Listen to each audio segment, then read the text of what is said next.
Introducing PubCoin. PubCoin is the rewards program for pub sports contributors. Regular chat contributors share their play of the day, POD, in the YouTube chat, including the phrase POD in their message. At the end of the week, the amount of units earned are converted into PubCoins. PubCoin can be used as reward points for prizes, shop discounts, and contests. Hey, what's going on, y'all? It's Mills here, Pub Sports Radio. Do you guys want to challenge the personalities here at Pub Sports Radio?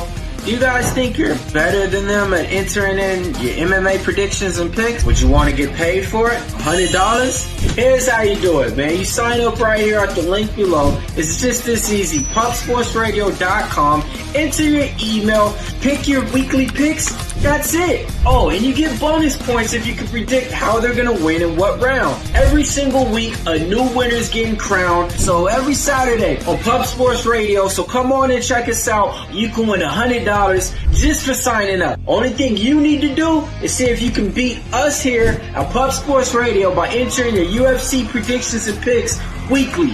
Do it. I dare you. See you guys soon.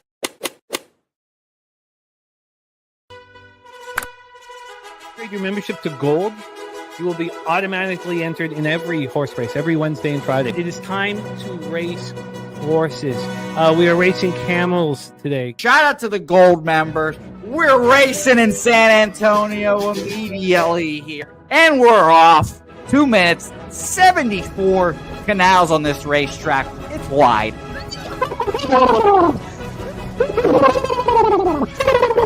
We're racing in San Antonio. Matt Wally moving forwardly. Jeff Slaughter in the mix as well. And as is Randall Sheffield, who's put that beautiful nose out front. But it's actually real grass here, Jimmy. Maybe Kentucky bluegrass. Oldie, no! There he goes. Oldie in the lead now. K. Wolf falls back. The horses love it. Sometimes they stop and eat it on the way to the finish line. That's why your horses start so far in the back. Here. Oh, look at Nussflush Allen bursting out here. J-Dub in the mix. Rude Boy up here as well. Jimmy, take it away. There's Oldie. Oldie is moving to the front. We are past the halfway mark in our 2 mile. And there's Ricky Levy.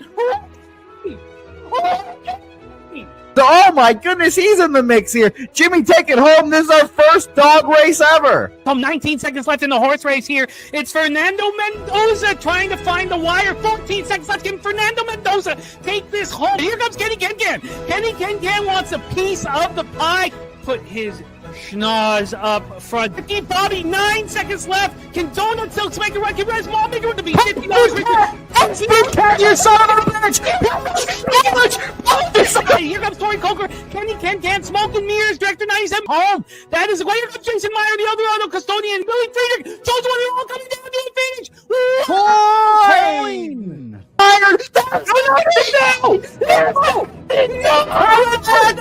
Nowhere! Oh no! Fanatical Jim!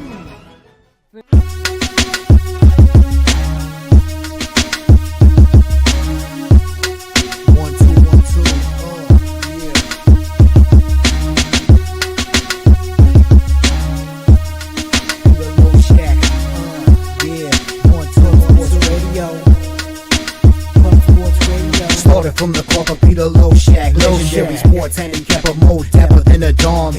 Father young phenom, known as Jimmy, who declared one day that the bag was here to stay. Information like a PSA, when we all PSR Pub Sports Radio bizarre. Is a man named Slaughter and he flipped the script. No competition in this they quit the trip. But we say we be pubbing, better with the bag and you love it. We want it top 10, we above it. Let's check.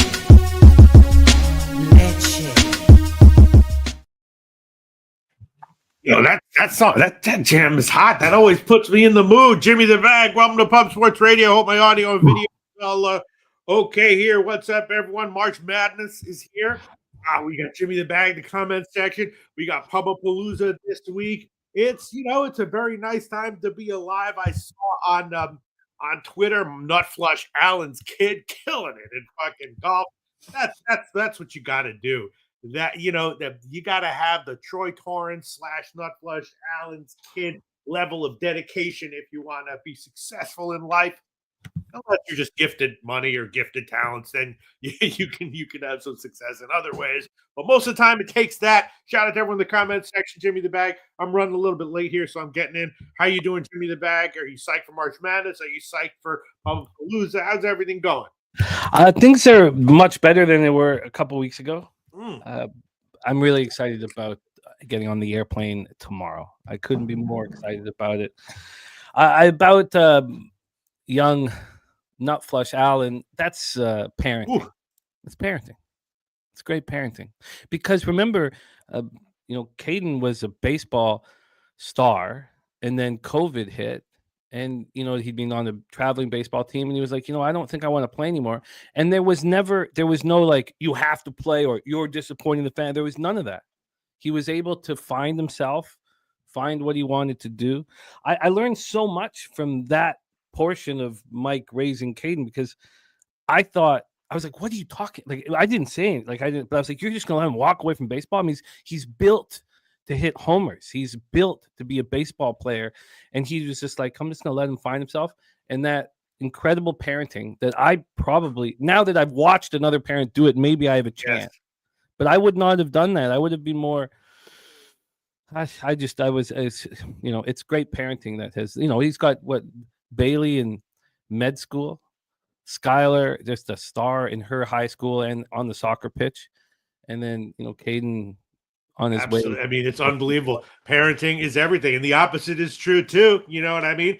I'm a living example of that. People are like, Loshak, why aren't you more bad parenting? This is what happens. You know what I'm saying? Pick, the choice is yours. You could have Nutflush Allen's kid or some of the other fine specimens that are the result of bad parenting. Unbelievable. It's very rare too. Because it's hard. Being good parents is way harder than people think. You gotta have patience, discipline, wisdom. You gotta have so much shit. You know what I mean? Yes, you do. Jimmy the Bag's like, I got half of those. Well, you can. No, it's hard.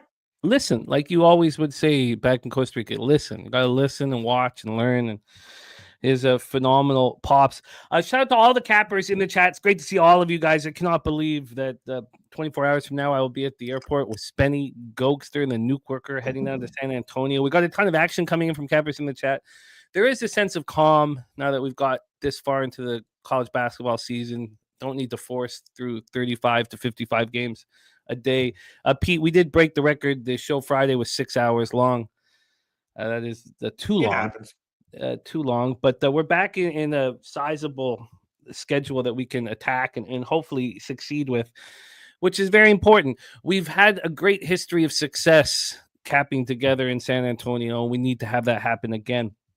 We also have our contests up right now. I see that my guy Rez Mob said he signed in for the wrong one. He wanted to be in the confidence pool. The confidence pool is so much fun.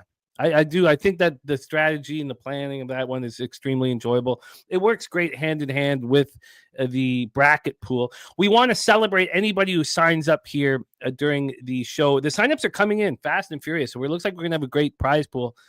Again, just $3 is taken off of the $50 to cover the costs, the credit card costs and such like that. But we need more signups. So Swiggy's in the chat, so he'll help Rez switch him over. That's no problem. It's easy. He said right there. Yes, there's no preseason baseball, Barry, but we're going to close the show with Jose joining us to break down Cubs Dodgers. That will happen at dawn tonight. There's Nutflush Allen in the house. Nutflush, we talked all about you and your parenting your family off of the top of the show. You've just led by example. But we thank not only is he a good dad, which is super hard, he's also a friggin' good son. He's an amazing son at the same time. Taking care of his mom, bringing his mom in. Yeah, the man leads by example. I have news, though. I just want you guys to know, because it's very possible that you guys can put a smile on a friend of ours' faces. We have our great friend, Big Ragu. He has a fully torn meniscus in his right knee. He's got surgery lurking here. He'd already booked his flight for San Antonio. He's not mobile right now, and he's down. He's down that he can't be there with us. If any of you guys could reach out to Doc, Big Ragu, I mean, that's why he's been quiet here in the chat. He just feels like he's letting us down, and he's not letting us down. He's such a great friend of the channel, a great friend of all of ours, and such a great capper. Another guy we look up to. If you guys want to take a second to reach out to Big Ragu and just wish him well on his knee recovery, it sucks not being mobile, and just wish him well. That would be helpful for someone who we care so much about. I've been copying and pasting action here. The respect play today, North Carolina first half -2.5. Pig Milk parlay is Capitals, Senators, and Jets. I'm looking forward to talk hockey. I did go 0-2 last night, though. Lost the game in overtime. And then, lost another by a goal. You talking about the Boston game? Yes. I'm not trying to brag. I have losers all the time, but the huge move in the other direction, I had Boston first period only. I thought it lost when they went down 1-0, and then when they went up 2-1, took the other side live. Oh, nice job. Nice job. Yeah, that was disappointing. Boston's not a good hockey team. One thing about that game, Jim? Yeah, of course. Because it just seemed like, they were playing a team that is, you don't want to fade. Boston in general is kind of crappy. So if they're going to turn it on for motivational reasons, it's going to come early. And then if they do turn it on early, then they're probably going to get beat late. You know what I mean? That's just my feel for that kind of situation. Sure, you're talking situationally. X's and O's without Josh Norris, and they'd already, traded away their second line center to Ottawa, and then Josh Norris is hurt. They have nothing down the middle. They should be faded every single game moving forward without Norris and Peterka. I'm surprised that even with Boston after the mass exodus, I'm surprised they couldn't beat that team that has one centerman. I mean, that the bottom six is so weak. They had to move Jordan Greenway to the first line for Buffalo. They're a very susceptible hockey team. I thought they would get beaten over 60 minutes, but I was wrong there. Lost in overtime. 6 seconds left in overtime as well. So but I hear what you're saying. Just from X's and O's, and we're going to be breaking down a lot of X's and O's in the NHL. That was a spot that if they play each other 10 times in Boston, those two teams with those rosters, I'm certain Boston wins 6 out of the 10, despite Dahlin and Owen Power on the other side, and no Charlie McAvoy, no Hampus Lindholm. I still think if you don't have center iceman, you're not going to succeed. You're not going to win faceoffs. You're not going to have puck possession. But we can go over all of that. Justin McKelvey stacks plays of the day are in as well. Jacksonville State and North Carolina. Sir Mackey in the house. Nate Dogg 420. Slow Jams, Arsenal, Wine Time Sports, Viper MB, Rez Mob, Gorky. Thank you so much. Alabama State, North Carolina Moneyline. Got that copied and pasted. We got Serious Business ready to go. Morgan Spooner going to be signing up for the bracket contest after work today. Yes. And everybody in San Antonio, if you guys can sign up for the bracket contest, it does bring a lot more fun to everything there. So Gorky saying Texas tomorrow. We're going to talk all about that. Ross Pitts has got Georgia Tech -5.5. Rez Mob says UNC's won 17 first halves against AP non-ranked opponents and won the last 9 games versus AP non-ranked opponents. Rez Mob says I'm on everything North Carolina.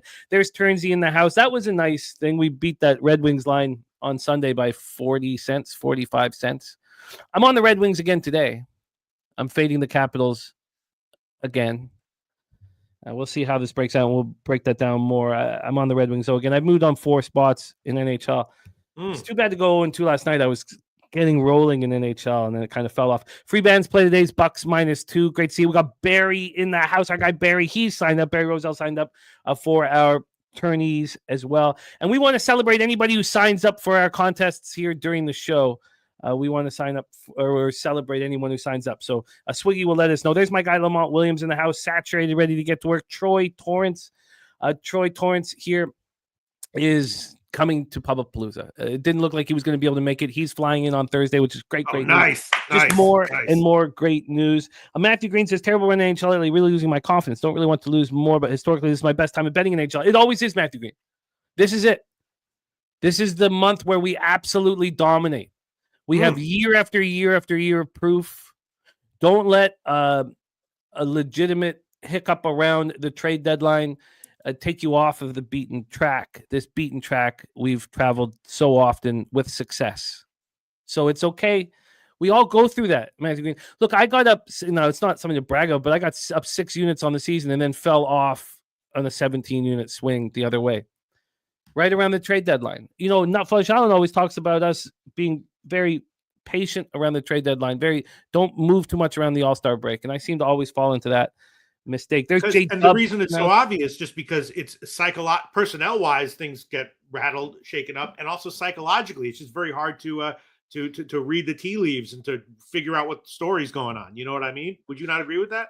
I would agree with that. I think that it becomes so simple in NHL, and I always talk about how it is and always has been the most simple sport to cap.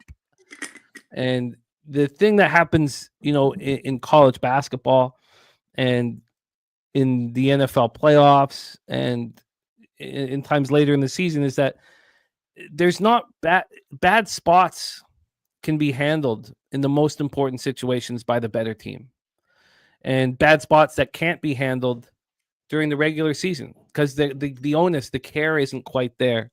That changes. So when you see a team in a bad, now I'm still figuring this all out because of a disappointing run that I had in college basketball, but I feel like I understand it more and more each year, and hopefully we'll show that with our record keeping.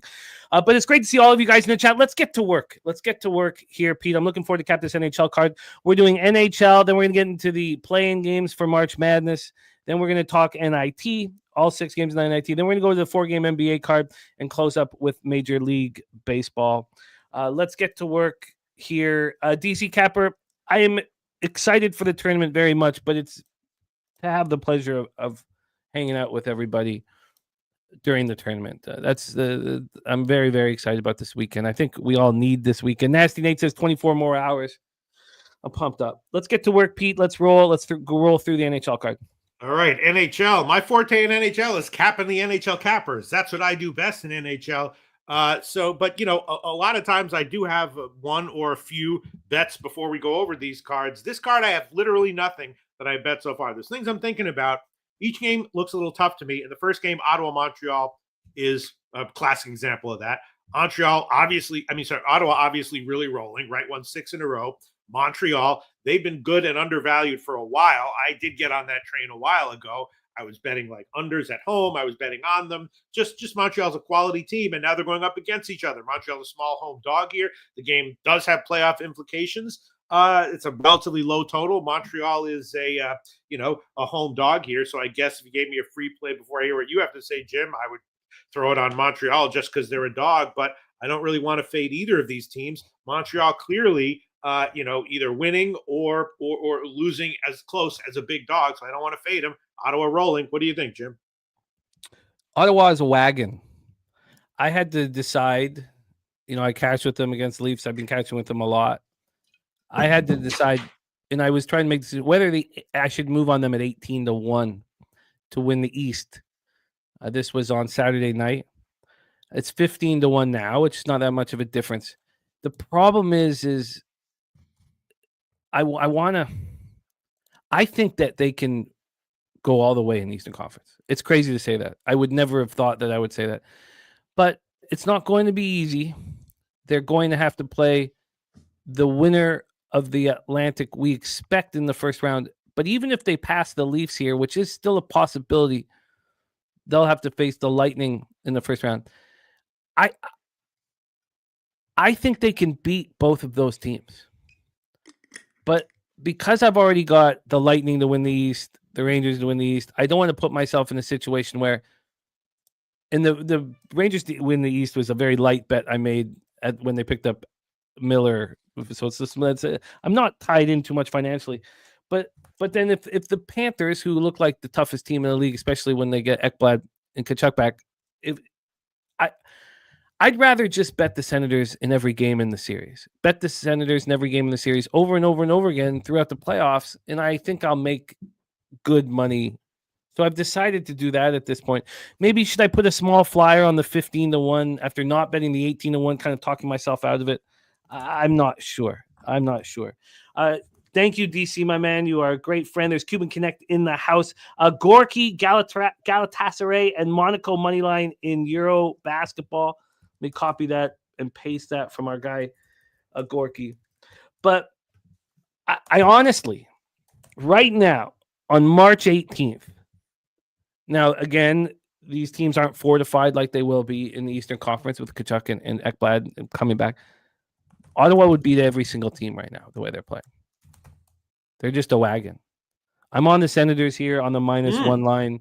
Wow. With confidence. Look, I don't want to fade Montreal. Yeah.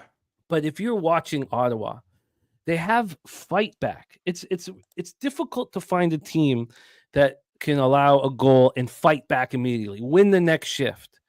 They haven't had this since, God, I don't know how far you want to go back. That team that lost in the Eastern Conference Final to the Penguins in 2016. I mean, I don't know how far you want to go back.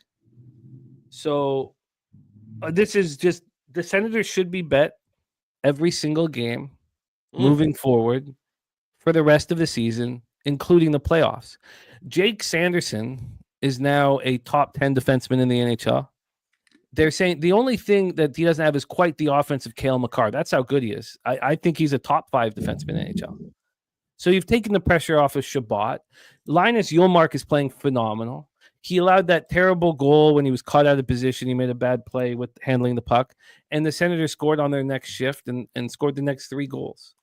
Ullmark is stepping up. The team is stepping up. This is a franchise starved for success, and they're getting it now. So maybe I should have a small bet on the Senators to win the East, like really small, like $200, just so I have it in my pocket, and then I can bet them every game. I should probably do that. Now I'm talking about this out loud. I don't know why I didn't move on the 18-1 Saturday night. I guess I just, you don't want to take too many Eastern Conference futures when the Florida Panthers are there. But Nate Dogg 420 on Ottawa money line, Kachuk goal, Sanderson an assist. He's also on Caulfield to score, Kachuk to score. The Senators are a wagon. Bet them every single game. They have toughness. They have experience. They have a star defense. They have one of the hottest goaltenders in the National Hockey League. What don't they have? Maybe Travis Green, this is his time. Steve Staios, the general manager. It's their time. So I'm on the Senators -1. I got that at +133. I'll have to pull. I'm in the middle of tweeting out the show, so I'll pull that out later. But I'd like to finish that. So why don't you tell us what your thoughts are on the breakdown, and then set us up for our next game while I get this tweet out. Well, my first thought is definitely if Ottawa gets down in this game or in future games, maybe not necessarily auto live bet them, but strongly consider a live bet on Ottawa. You have to be careful with live betting, of course, because depending where you're playing, you pay very high juice for that. But yeah, I find that live betting in NHL can be very profitable, and teams like Ottawa getting down is one of the best ways to add to that. It's saved me over the last 2 years. Absolutely saved me. I only bet once. I don't chase. I only bet once. I bet when the better team goes down 1 goal, I bet them. Now sometimes if you have a huge favorite, like a -270 favorite, they go down 1 goal, you get -115. But generally speaking, we're talking +160s to +180s, down 1 goal. Don't chase. Bet it once. Barry Smith on the Canadians, 3-2. Barry Smith doing a spectacular job in NHL. So any of you guys who are on Montreal should feel good knowing that Barry Smith is on that side. But I've also been doing successfully with that with Jim. It depends on where you're betting, but those kinds of teams like taking them like -1.5 at like +400 or something. That's beyond what I do, but I respect it. I respect it. All right. It's just like I wind up going like 3 and 8 and being like up 4 units and stuff like that. It's like incredible. Andrew G. Says you got me excited about this Lightning Division futures, Jim. Andrew G. I think we're in excellent shape. Really, really, really good shape. But, we're 2 points back. I believe we have a game in hand, but I think we're in excellent shape. The Panthers look like they're faltering a little bit. I think we're in excellent shape. I don't want to get too pumped up. Saturated. I've messed with it. I've messed with arbitrage. I mean, we used to talk quite a bit about it back in Costa Rica. Pistol, let's roll on. Okay, let's roll on. All right, next game on the card. Which one is it? I know. Another tough one. I think Calgary Rangers. Rangers a big favorite here. Both of these teams are in the playoff hunt. The Rangers seem think they seem quite a bit better right now, especially after getting a defenseman back, right? Fox. The Rangers a big favorite here. Calgary on a back-to-back, right?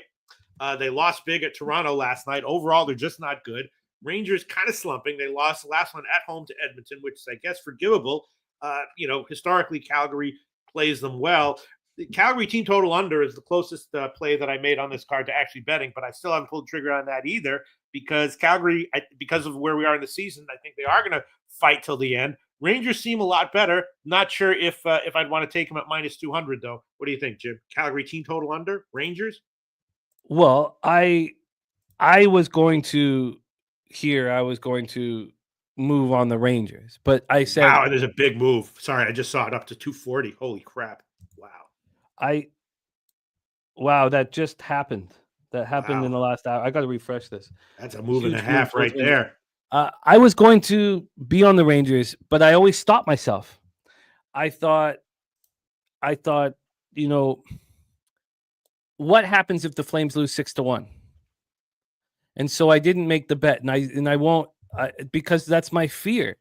You get in on a team that you think is the right side before the Flames play, and then they get absolutely embarrassed in Toronto. But are they good enough to come back from an embarrassment? Look, the Rangers aren't that good of a hockey team. Right. So I just with the Flames coming off being embarrassed, I have to stay off. I have to stay off of the spot. It was my plan to be on the range again, but Vladar, we've heard from Kelly McInnes. He's told us, and there's Swiss Horton in the house. What up, Swiss? We've heard from Kelly McInnes talking about how Vladar is playing better. I went over his stats. He's been a little better. When Shesty played back-to-back games this past week, they're going all in to try and get into the playoffs. They have Fox back, which is going to help their power play. It was 2 for 29 at one point in their game, their 3-1 loss at home to the Oilers on Sunday. They're missing Arthur Kaliev, a depth winger. He's day with an upper body injury. The problem with the Flames, they don't have Michael Backlund in. Their captain. He's their 9th leading scorer in Calgary Flames history. They're on the second half back-to-back after it was 6-2. They scored the late goal, so it wasn't 6-1, it was 6-2. But I can't. This is just not my wheelhouse. I cannot fade a team that gets embarrassed the night before under any circumstances. So then the question is, well, do we move on the under? And yeah, in all Rangers games, move on the under. I was really upset on Saturday night because I thought that Quick was going to be in one of these Rangers games. So the Rangers Jackets total was at 6.5. I was like, oh, is Quick going to be in this game or the next one? So Quick's in neither of them. Shesty plays in both of them. They both go way under. And the 6.5 moved to 6. And I was angry, didn't take the 6. Here we have a 5 under 5.5. I mean, that's probably the look here. Kelly McInnes says he'll be on the Rangers minus 1.5 tonight. Rangers playing well defensively. And Aubrey Travis says Flames are going to get smoked by the Rangers. So, yeah, I mean, we all saw the same thing last night. And I'm comfortable not fading a team that was just embarrassed. And you guys I'll make it official. I'll take Calgary team total under 2.5 minus 135. I'll take it. It's defensible. Oh, saturated. I do. I love taking teams off of embarrassing losses. But you want me to take the Calgary Flames without their captain, Michael Backlund, in the lineup? But, a team I don't think is very strong, who's played. I mean, I don't know how I bet on the Flames again for the rest of the season. I didn't want them all year. The Flames I want nothing to do with the Flames. I love backing teams off of embarrassing losses. Love it. But they have to have a modicum of skill. I don't want anything to do with the Flames. But yeah, I love it. You know that. I love that. I'm off this spot, Pete. Let's set up the next one. All right, I just bet it. Calgary Flames, team total under 2.5 minus 135. We make that official. All right, Jim? That is Loshak on the Flames. Sorry, Flames, team total under 2.5, minus 135? Yeah. All right. Yeah, I could possibly move on the under 5.5. That's a possibility here that I might add to the card. And this is another one. If Calgary goes up early, I'll be thinking about the Rangers, depending on the line. Rangers live. I don't know if I would, man. No, Not is it after a that bad? complete embarrassment like that in Toronto. Yeah. You know, all of Canada Yeah. watching that hockey game. I don't know. This isn't now you've had this big line move towards the Rangers, but this this was never at 6.5, Aubrey. This opened up at 6, but it was minus 120 to the under. So we've had a slight move. And you could still pay for the 6, which is probably worth paying for. But yeah, I just this is not appealing to me. Let's roll on. All right, next one, another tough one. Isles Pitt, right? Pitt was a team that I was in general it's like fade or pass for a while and roughly successful with it. They've now run 4 in a row though, off a 7-3 win. And the Islanders on the other side, not too bad. They're off a home dog win against Florida. They're not good, but they're not too bad, I don't think. And so you got roughly even odds on both sides, a relatively low total, which makes sense. I don't know what to make of the sides. I don't know what to make of the totals, but I don't know. Is the Pittsburgh success recently a mirage? If not, why not Pitt again at like minus 105? Why not Pitt again? I get that. In saturated, if it's not a mirage, saturated, no dumpster juice teams. I'll take a dumpster juice team in NBA or college basketball after a horrific loss. I took IU Indianapolis after a 53-point loss. Took them the next day and they won outright. I only took them first half, but not in the NHL, not in the last 20 games before the playoffs. If this was November, I'm probably on the Flames. Now, I would like to have their captain in the lineup. Islanders, Penguins, let's go. PPG, Paints Arena, Pittsburgh, Pennsylvania. Islanders 30-28-8, 14-15-5 on the road. Penguins 28-31-10, 17-13-5 home. Sorokin versus Yari. Yari's playing quite a bit better. It's a little late for that. I mean, a little late for the Penguins to be playing better, but they certainly are on the 4-game winning streak. Sorokin 25-25, 2.73 goals against average, 907, save percentage, 3 shutouts. The Islanders power play the worst in the league and getting worse. 11.5% power play, horrific, abysmal. 70.6% penalty killing. This really isn't the Islanders team of last year.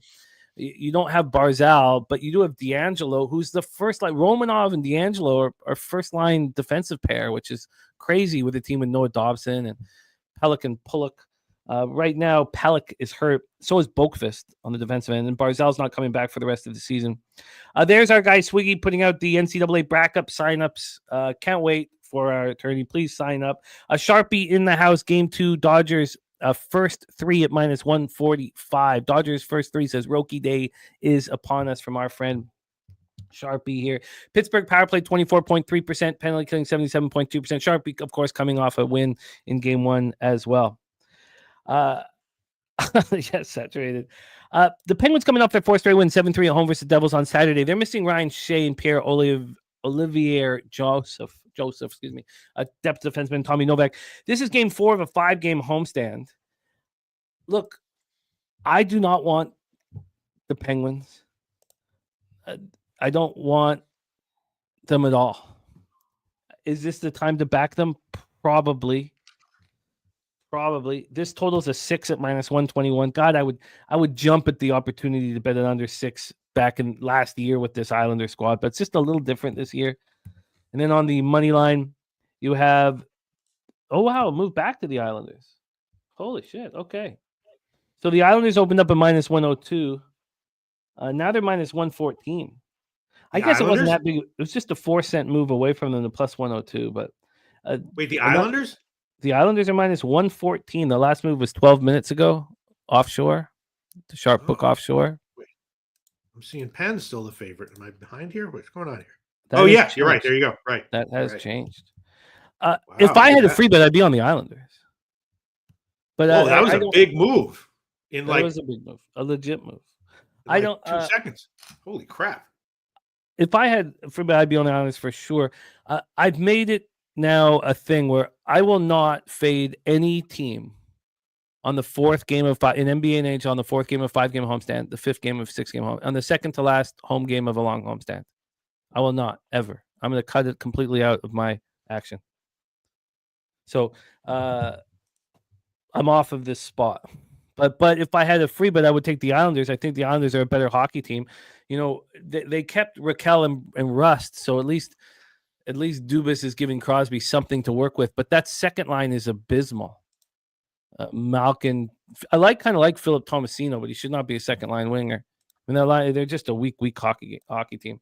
I'm off though. I'm off. Let's roll on. You know what, Jim? I'm gonna tail that move.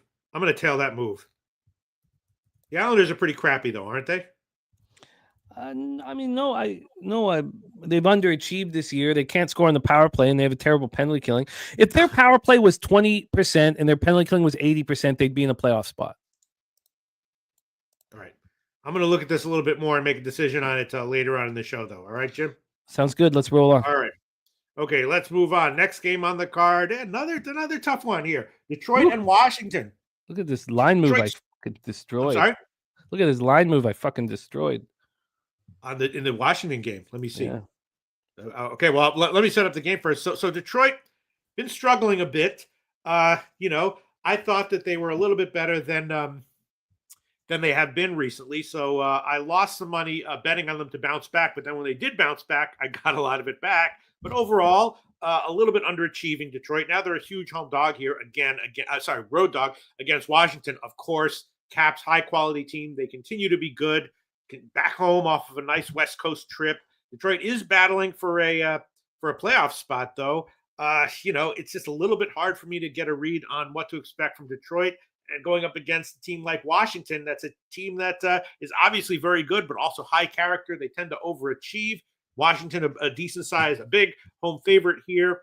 I don't know. What's your take on this one? My take is the entire season is on the line for the Detroit Red Wings. Right. And the Capitals are free and clear. And that is enormous this time of year. I bet the Red Wings are plus 166. I'm looking at them right now at plus 146. Nice. There you go. Very nice. The Capitals are 10 points clear of the Hurricanes. Now, the Hurricanes have won 7 straight games, but they're 10 points clear of the Hurricanes. This is and Man Bear Pig coming in with his action. I'll copy and paste that. This is just the wheelhouse this time of year. Now, look, you said the Capitals have a ton of character, and they do. So the Capitals are capable of stopping this. LJ from H-Town here says Capitals third period money line 13-3-1 versus East at home since November. Third period, he said, right? Sorry, what was that? He said third period. Yes, third period money line. Yeah, that's what I was thinking here on my notes is Detroit early, first period. What I was thinking. Yeah. I mean, it's a pretty interesting situation going on right now. There's my guy, Gerald Jones, now up 1.1K on basketball since his deposit on March 1st. I love to hear it. Steve G says Caps win by at least 2, just can't back the Wings. Again, look, it's not a comfortable thing pressing the button in certain situations. Robert Franklin on Red Wings first period. But with my dissatisfaction, distaste of the Capitals, who I think are a fade in the playoffs, I am comfortable doing this. Shout out to Gerald Jones gifting a Pub Sport Radio membership. Clint Zerlgan getting it. Gerald Jones, you're a great friend of the channel. I love that you're cashing, my man. Peter Mrazek to journeyman weak goaltender who's hot right now. Something to be said about being hot, coming off the 3-0 shot. Now, that was the worst situation. I mean, the Knights were in the worst spot imaginable. I don't know how they opened that line at plus 140. I mean, it was just shocking. The Knights were on the second half of back-to-back on an Eastern time zone matinee. That one I had. A road trip. That one I had, and I also had your comment on the Knights just not being that great of a team in my head when I pulled the trigger on that. So thank you for that, Jim. I don't think. Now look, they have Eichel, who's phenomenal. They're gonna have Shea Theodore back on defense come playoff time. But yeah, I honestly don't think they're that good. I think this is not. There's just so much danger in the Western Conference, and they're going to get beaten. But Mrazek is hot right now. Mrazek is hot. Billy Friedrich says Caps want to get over the record with some games left so they can rest them. It's tricky, Billy. I mean, you're talking about one of the most storied records in professional sports, so it's tricky. It's not like Hank, passing the babe, but it's a big deal. Detroit power play 28.3%. Their penalty killing 69.9%. Now Washington's power play 22.3%, average, but capable of scoring on this weak Wings penalty kill. The Capitals coming off their 6th win in 7 games, 5-1 at San Jose on Saturday. That concluded a 3-game Californian trip, so they fly all the way back across the continent. Now, they do have the 2 days between games, but this is the Detroit Red Wings need this more than any. I mean, it's all hands on deck. It's every second, every inch of the ice has to be fought for. And the Capitals are in let's get Ovi to score a goal mode. We're 10 points clear. Let's make sure no one gets hurt. You have to take advantage of these opportunities down the stretch in NHL, and I'll be doing it every single game I have the ability to. I'll be fading the Capitals nonstop down the stretch here and into the playoffs. So I'm on the Detroit Red Wings money line plus 166. You know how hockey goes. So when Detroit is in this kind of mindset, are they going to come out first period trying to grab a lead and score, or are they going to play conservatively on the road and try not to fall behind? They're going to play conservatively isn't quite the right word, but they're going to be defensively accountable and back check with reckless abandon. But they're not going to play conservative. They're going to go for gusto. They're going to try to score every opportunity, right. But they're going to defend to the best of their abilities. But they're not going to play conservative. I don't think that's the right term. Okay, I'm gonna take two shots here. You know, if it loses, it'll be bad, but that's all right. I'm gonna take Detroit first period goal minus 145. And I'm also going to take first period plus a half for Detroit. And I'm going to shop around to get the best line there. But Detroit to score in the first period and plus a half as well in the first period. Okay, and then give us the odds here. Sharpie, we'll hook you up. We're going to close the show here. It's not going to be too long of a show either. We'll definitely get there before 2 p.m. Eastern. So Jose will hook you up. That'd be great. We'll be four-headed monster here. All right, let's roll on. I'm on the Red Wings money line plus 166, and it's now plus 146. That makes me feel very good. Take it away here for Blues Predators, Pete. Okay, sounds good. And definitely also if Washington gets up like 1-0 or even better if Washington gets up 2-0, I'm going to be all in on Detroit plus 2.5 or something like that. But I wonder what the best way of handling that is.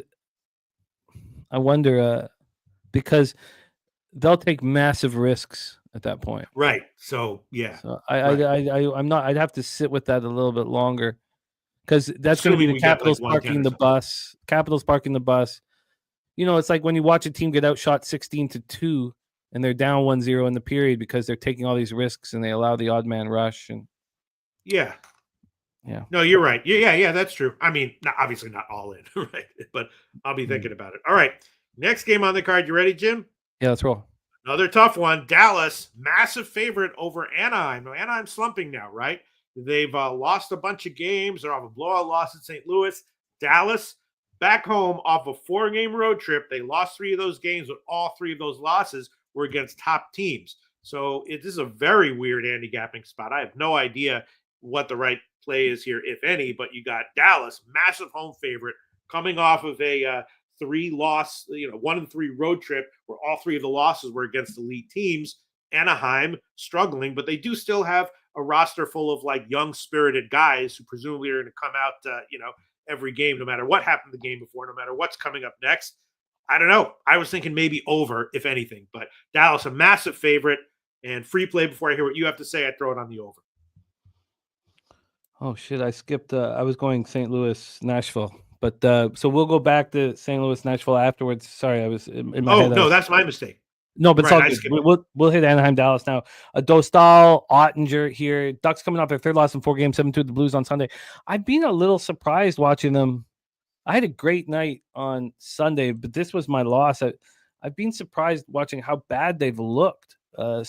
Stars coming off their 3rd loss in 4 games, 4-3 in overtime of the Avalanche on Sunday. It was a very disappointing 4-game road trip for the Stars, but they only got the 1 day off in between.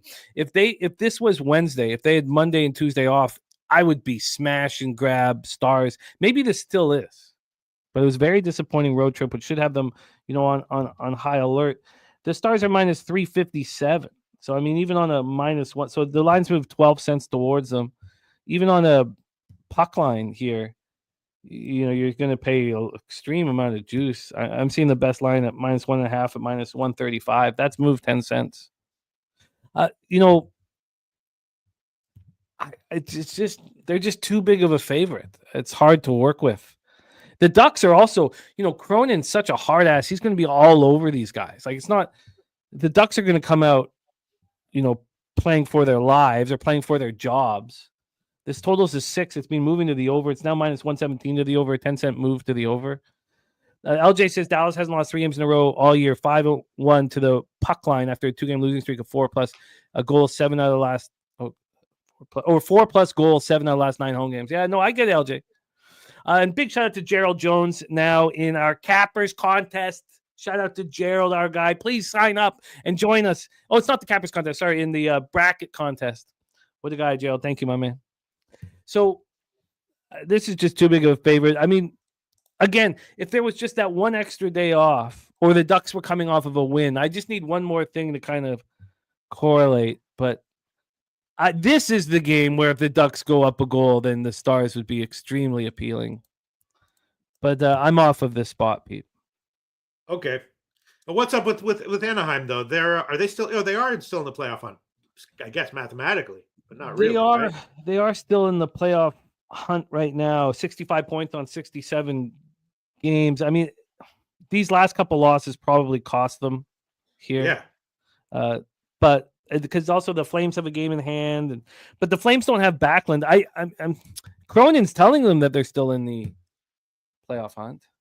You know, they were in that homestand when I was betting them, and they looked pretty good at a few times. But I can't. They're just too big of a dog here. And you don't like the over? Tell me why you wouldn't like the over. What's the argument against it? I don't have an argument against it. I mean, when the Stars suffocate an opponent, it's a low-scoring type of game. But the Ducks are allowing a ton of offense. It really wasn't the offense that was the problem on their road trip. It was their defending. That's you think they're going to come in here and try to work on that? I think they're just going to suffocate the Ducks and shut them down. All right. But I don't dislike the over. I mean, if you look at how the Ducks have been playing, they've been high-scoring games against them. So, okay, I'll pass.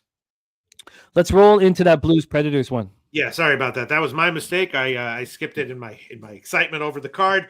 All right, so another tough one though. St. Louis continues to be a team with good character off of 2 high-scoring, big margin wins, and I kind of I was reading stuff about them and reading quotes and reading the players and the coaches and stuff, and I kind of got on that train as soon as it happened, with St. Louis being just in general a high character team relatively, and also taking their team total overs and stuff. Nashville now back home from the West Coast. They lost their last 2 close ones, but now that the season's over for Nashville, they are kind of playing better. So I'm not super excited to fade Nashville right now. St. Louis again is in the playoff hunt, but I think Nashville is going to put up fights against teams now. So I'm not eager to fade Nashville like I was for most of the season. Roughly even odds on both sides and a 5.5 total. I think it's going to be a pass for me. What do you think, Jim? I don't want to back Nashville, but I want to fade the Blues. And I don't know if I can get there here. Blues coming off their second straight win, 7-2 at home versus the Ducks on Sunday. Look, they're starting to play better without Colton Parayko, who's out with a knee injury, who's a star, stud, stay-at-home defenseman, who's actually scored a little bit this year. So, Binnington, 2.81 goals against average, 897 save percentage. He's been better since the Four Nations. Saros has been bad all year. It's shocking offseason decisions by the Predators, just, giving him the bag. It didn't make sense. I've got Binnington in net. Aubrey Travis, let me know if I'm wrong here. St. Louis power play 21.4%, penalty killing 72.1%. Nashville power play 20.5%, penalty killing 81.7%. The Predators coming off their second straight loss, 1-0 in overtime at the Kings on Saturday. They've been playing quite well despite 3 defensemen on the IR, and Willsby and Lauzon are out until next season. But Roman Josi could come back tonight. I thought that it was possible we'd come here and see a 10 or 15 cent move and their captain and star defenseman's coming back. I've been pretty impressed with the way Nashville's played of late. And do we really think the Blues are as good as they've looked? I mean, I don't. I was hoping that after this breakdown, I'd get on the Predators. I don't know if I can. I'd like to. If I was just giving out my picks in NHL, I would give out the Predators, but I'm not. I'm giving out what I bet, and I'm hesitant. Billy Freeze says Evangelista will play. I think he's going to be a 40-goal scorer someday. So yeah, I'd love to get on the Predators. I'd love to. This is the spot to do it. I mean, I don't think that the Blues can make the playoffs, but they're certainly in contention. I mean, they're certainly right there. And if Colton Parayko was in, I mean, I imagine they're in. Right now, they're tied with the Canucks, but the Canucks have a game in hand. They're tied in regulation wins. Flames are tied with the regulation wins as well, but they're 2 points back. So, but you know, the Predators hate the Blues, and the Predators are fighting for jobs next year. Nate Dogg on St. Louis money line, Kyrou a goal, and Thomas an assist. Billy Friedrich says Blues right there for the playoffs. Coach makes a real difference for this team. Monty's that's my take on them as well. They might not be good, they're not, but they're overachievers, and I think that's fundamental. That's true. But the Predators are playing very good hockey. No pressure on them. Yes. That's what I would like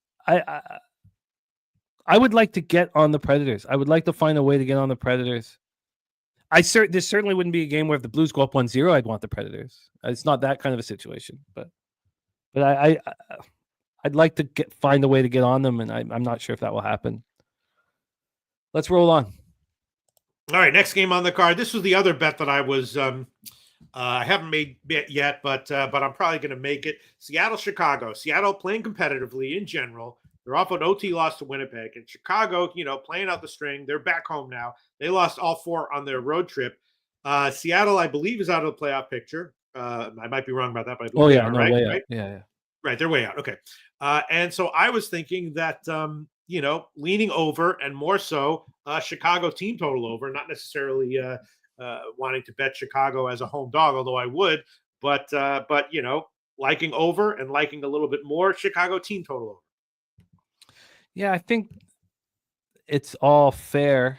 The Blackhawks coming off their 4th straight loss, 6-2 with the Canucks on Saturday. They're a healthy group. They're playing bad hockey. They've had a few days off now. Kraken had their modest 2-game winning streak snapped in a 3-2 overtime loss at home versus the Jets on Sunday. What I've seen from the Kraken here, and basically it was after they started that road trip with the 5-3 loss at Nashville, but then they beat Philadelphia. They lost to Washington in a matinee where they were kind of outplaying the Capitals throughout the game, but the Capitals just, scored a shorthanded goal in the 3rd period, take a 3-2 lead, Ovi scored a shorthanded empty netter to take the 4-2 win. Then they beat the Canadiens in overtime. They beat Utah 4-2, and they lose in overtime to the Jets. The Kraken are playing really good hockey. Yeah. It's the same thing that you talked about with Nashville. The pressure's off. They're done. The players are staying put. No one's getting moved, But not necessarily focusing on defense. I think more offensive oriented. That's true. I guess you could say that the Jets are a defensive team, so so they're going to be low-scoring games against the Jets. All these other games, I mean, look, if we go through their last 9 games, 7 of them have scored at least 6 goals. We've got 9 goals in 3 of them.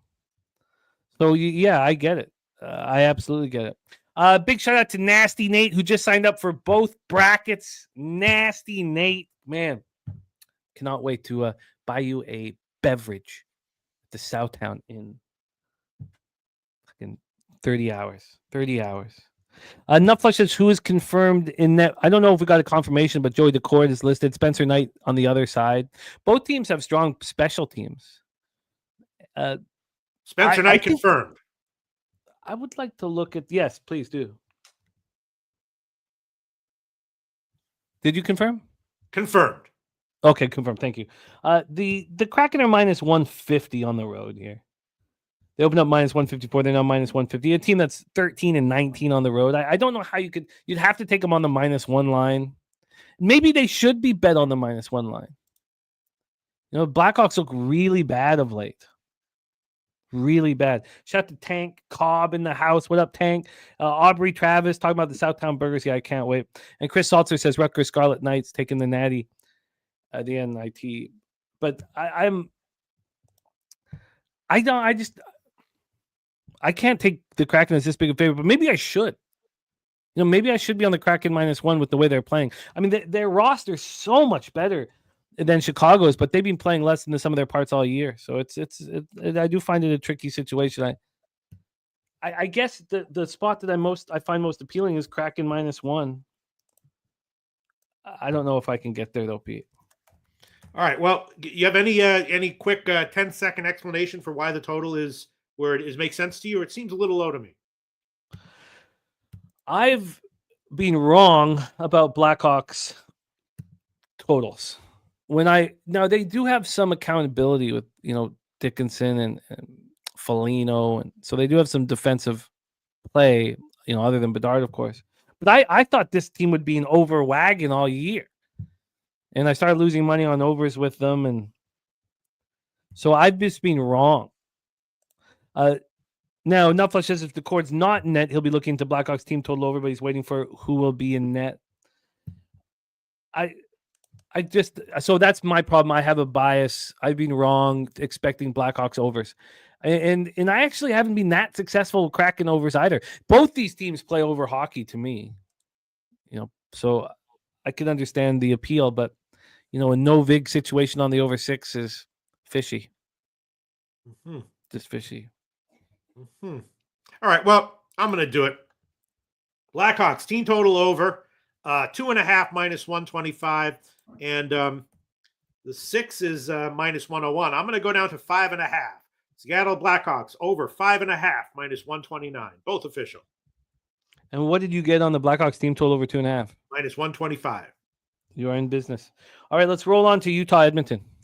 Okay, Utah had another tough one, Jimmy the Bag. Utah, solid off a win at Vancouver.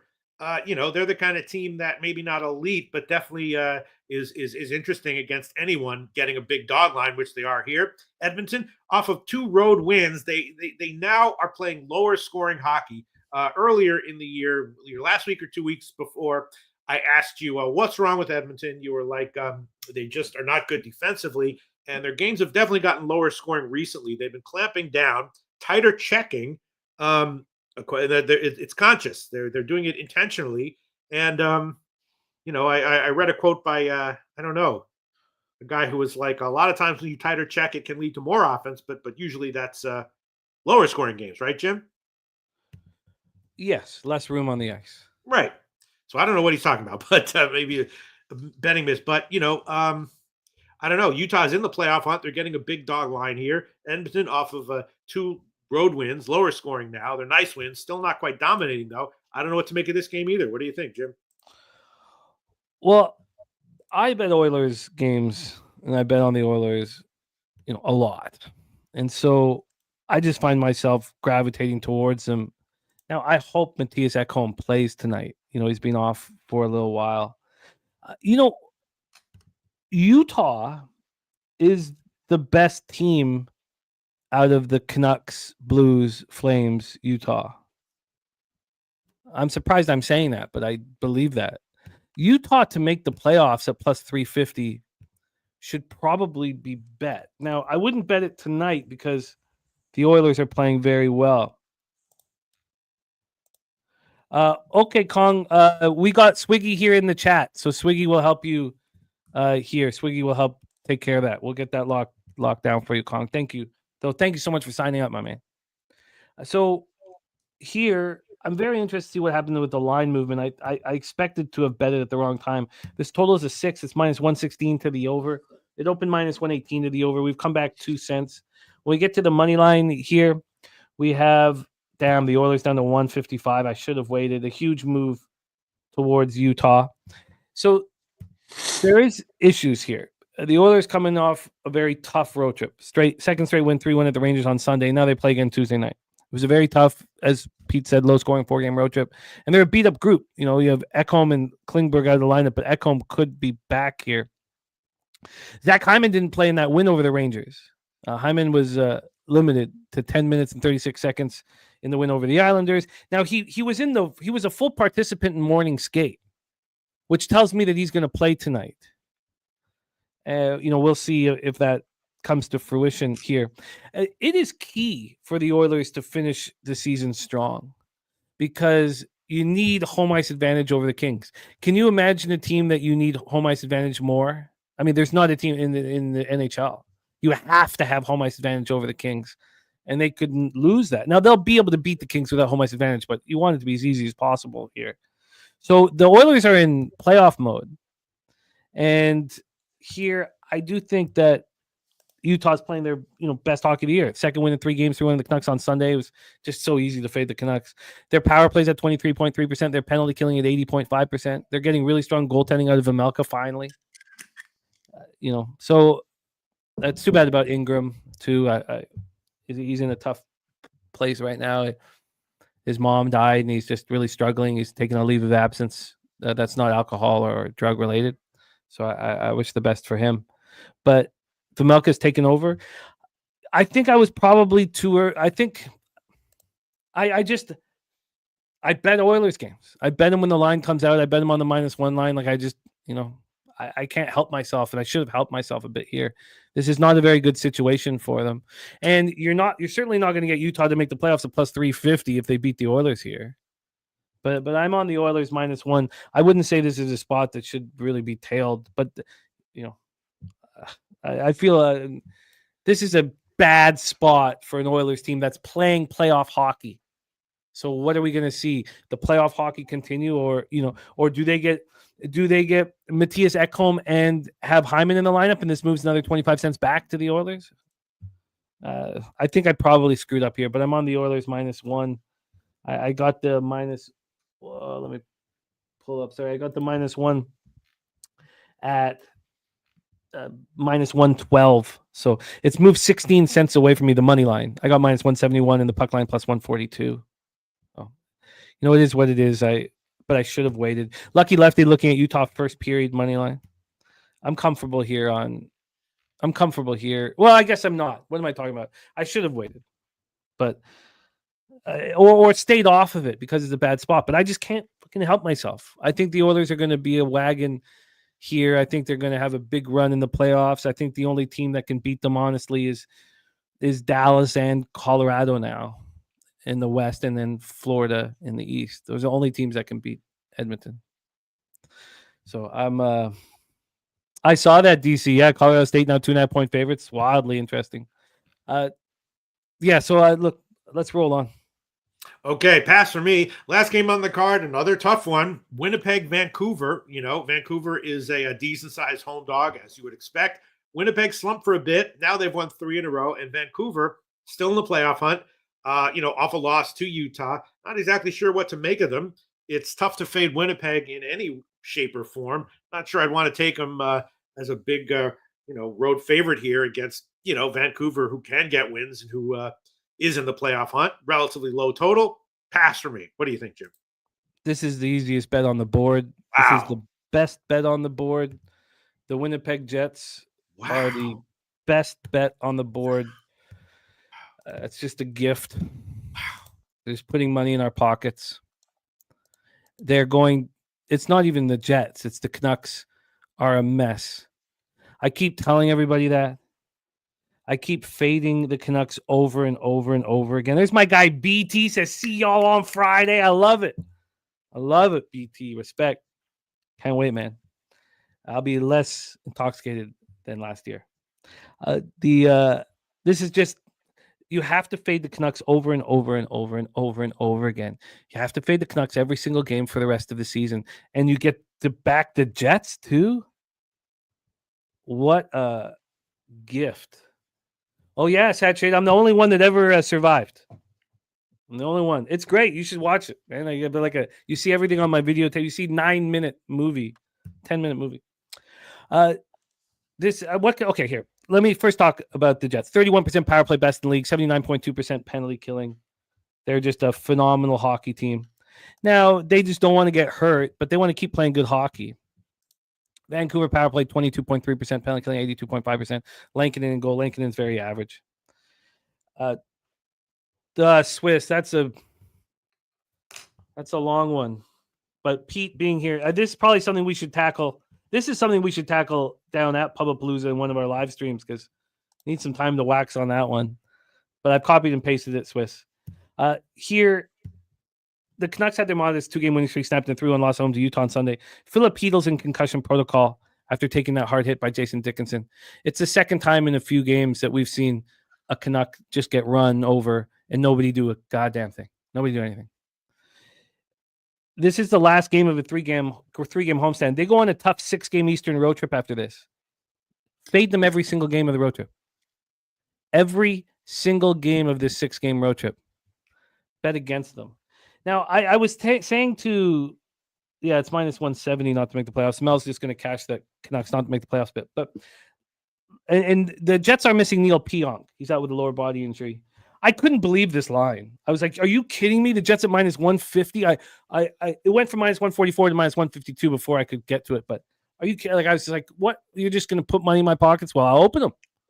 So I got the minus one line at plus 110. It's moved 18 cents overall to minus 162. I just want to touch on this quickly, and it's uncomfortable. I probably, this is the type of stuff that can get me into trouble. Our general manager Alvin he's Buddhist.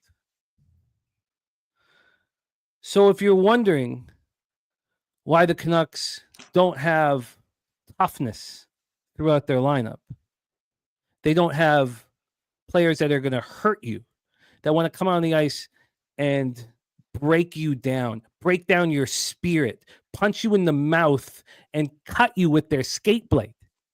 It's because our general manager is Buddhist. The most peaceful people in the world. The toughest player on the Vancouver Canucks, Dakota Joshua, he joined the Church of the Latter-day Saints this last summer. He got testicular cancer. He found the Church of the Latter-day Saints. I don't know much about the Church of the Latter-day Saints, but I know that violence is frowned upon. You can't be violent. It's talked all over the So what chance does Rick Tocchet have, whom I don't like, but he's a tough guy, of getting to get this toughest player, Dakota Joshua, to play on an edge of violence? If you can't play on that edge of violence, get off the ice. We don't need you on the ice. This is the easiest team in the National Hockey League to play against. They're the softest group of hockey players that have been put together in the NHL in a long time. Now it's the toughest time of year to get wins. How many wins do you think the Canucks are going to get? I'm telling you, fucking zilch down the stretch. None. This is just a debacle. We were putting together a pretty good hockey team there, and now you take Hedl out of the lineup. I mean, this is just. I'm trying to watch my words and edit myself so I don't say bad things or say the wrong thing because of what we're talking about. But let me just leave it. This is the weakest group of hockey players, the softest group of hockey players. We have. I mean, looking at this lineup, it's very difficult to watch this hockey team.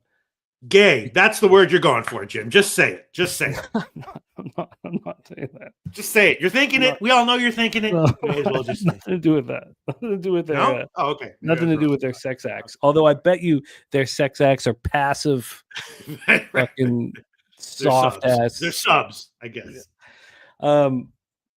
Yeah, just fade the Canucks nonstop. I'm on the Jets -1. Okay, my only question for you, Jim. I have no disagreements. I have no quibbles with your analysis of Vancouver. The only issue is just obviously looking at their schedule. Fade them at St. Louis for sure. Fade them at the Rangers for sure. Probably at New Jersey. Islanders, I guess so. Columbus probably. Then at Winnipeg, almost certainly. The question is just: is Winnipeg going to be fully motivated here to come out with a win? Because against any NHL team, I don't care who you are. Especially if you're on the road, not fully motivated, you are vulnerable to getting beat. That's true. No, they're not fully motivated. That doesn't matter to me.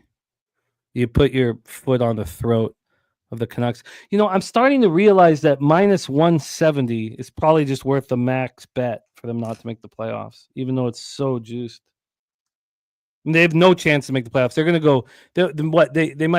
They might take one or two of those 6 games to overtime.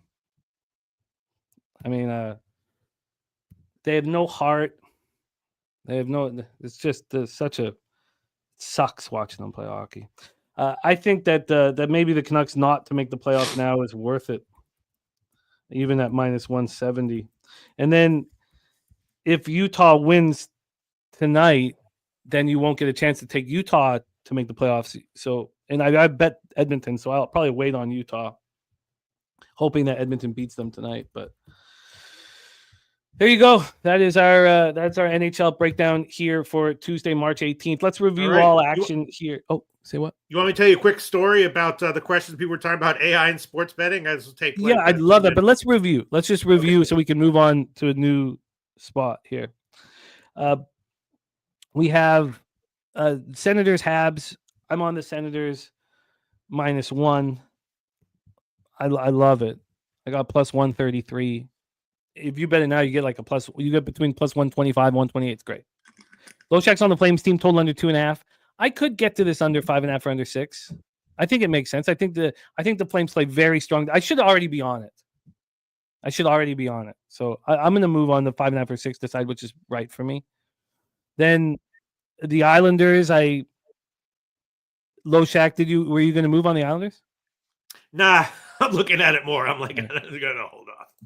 I can't. Again, I'm going to try my hardest never to fade any team on the 4th of 5 or the 5th of 6 in the homestand.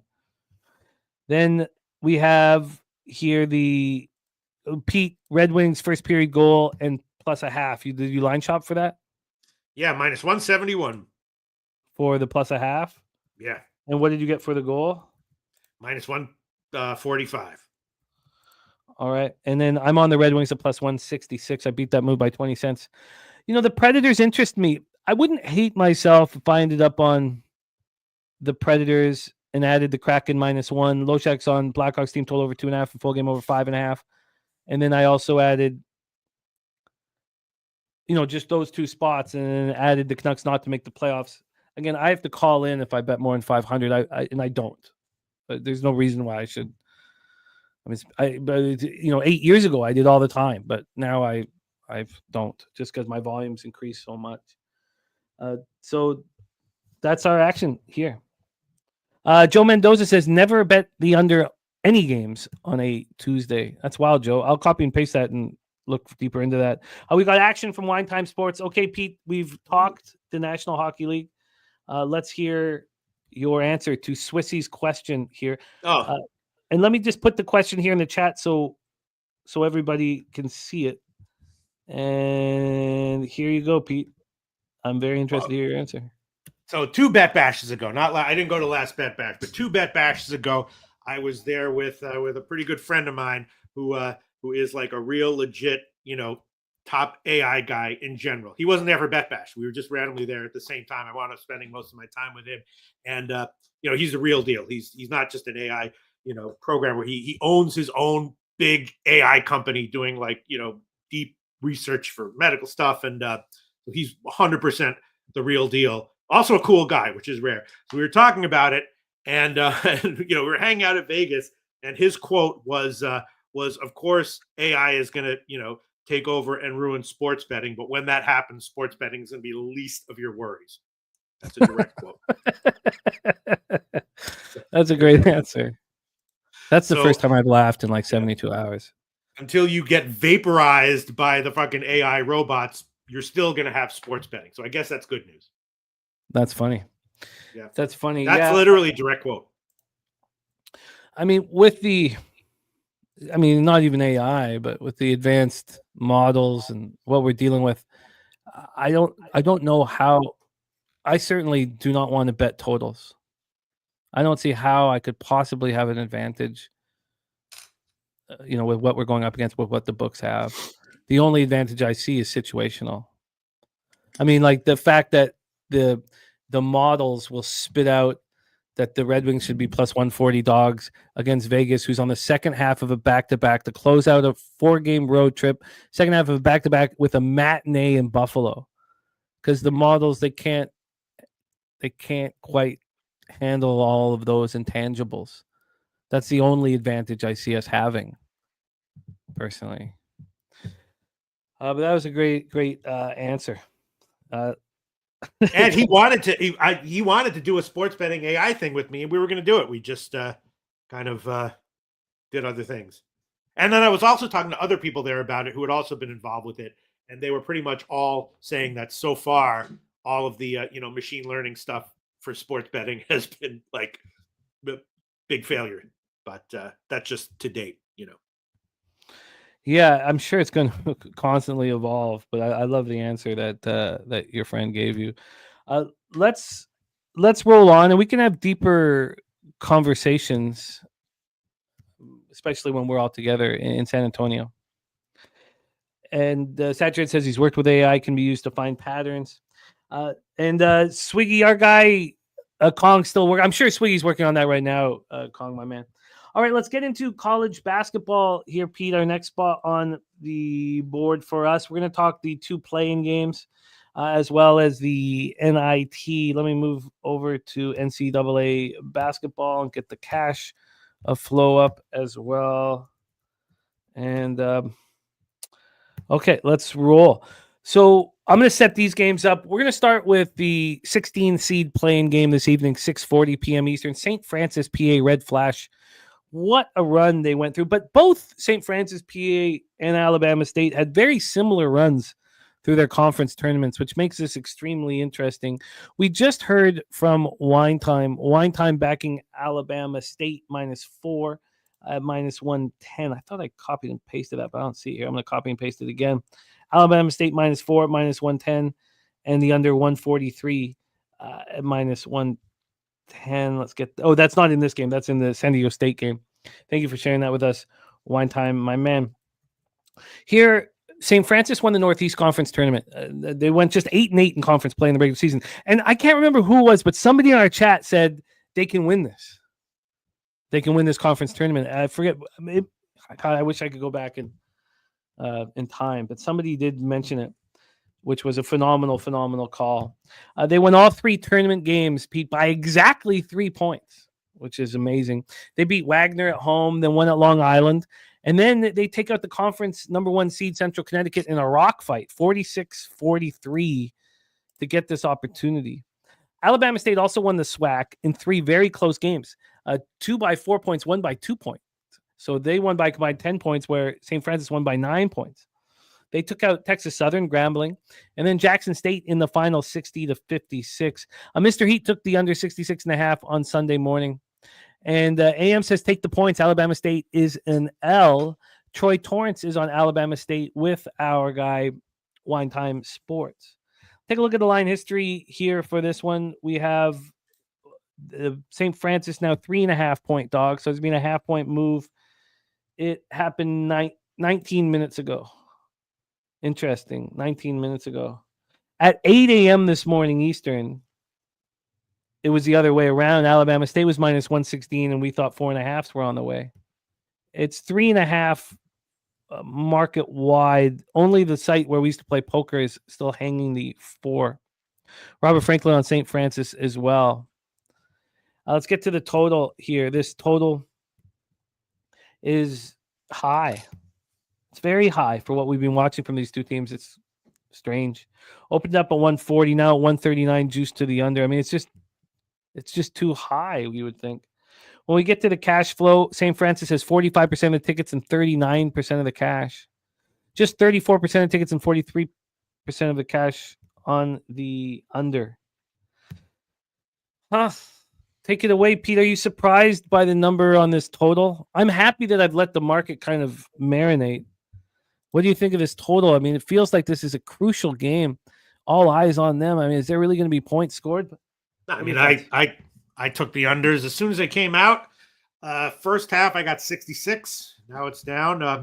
I don't like to do it, but for the purposes of giving picks, I'll make it official. I am seeing one place, a reputable place, 65.5 -125. I'll make that official. I got 66, which is nice, but I'll take first half under 65.5 -125. I'll make that official.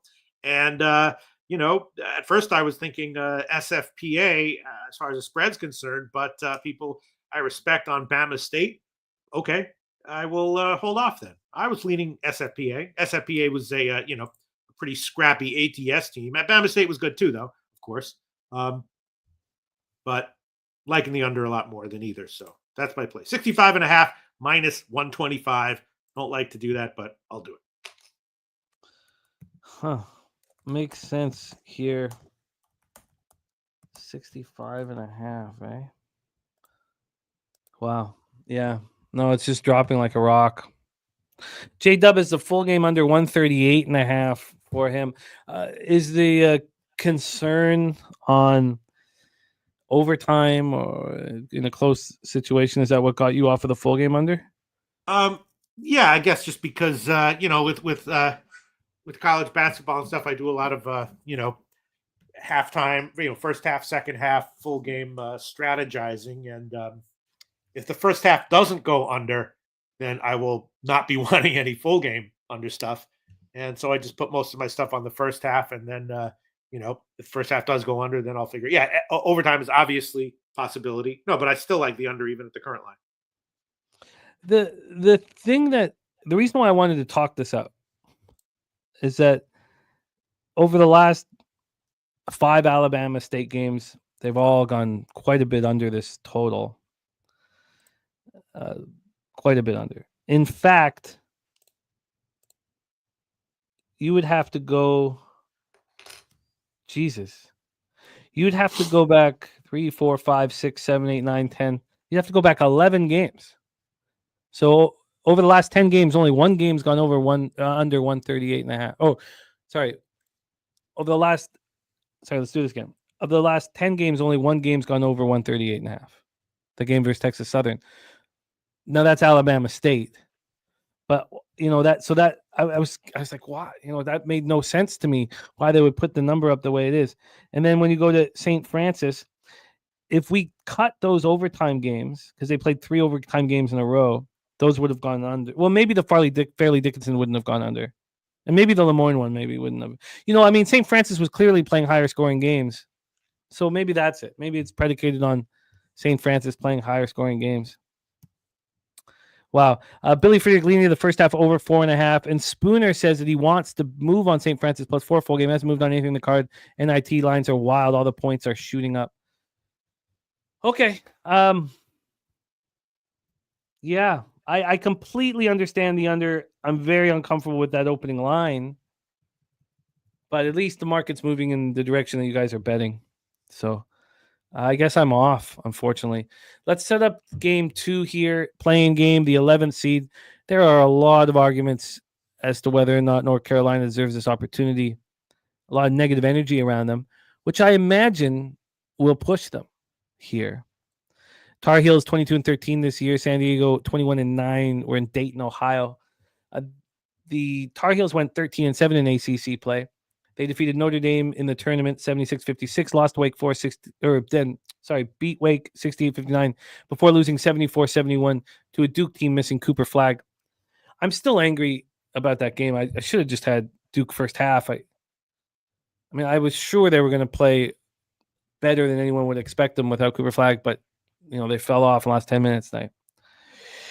The Aztecs finished 14-6 in the Mountain West regular season. They lost 62-52 to Boise State in the quarters. That was their lone tournament game, and they lost right out the chute. We have here we go. Shoot, sorry, let me move over here. We have this total at 142.5. It's minus 114 to the over. So this hasn't moved. This one has not moved. On the point spread here, we have San Diego State plus 4.5 at a pick'em. They opened up at 4, and now they're at 4.5. This looked like it was going to go back to 4 at one point, but hasn't. We're at 4.5. And then when we get to the cash flow, we have over here. Sorry, we have 79% of tickets, 74% of cash on the over. 79 and 74. It's not moving, and we have 63% of tickets and 71% of cash on North Carolina. And Gorky says refs will also be on North Carolina. They were not put in a plan to not make the tournament. Stacks play today here is Carolina minus 4.5. Stacks play today number 2 is the Tar Heels. A shout out to Justin McKelvey.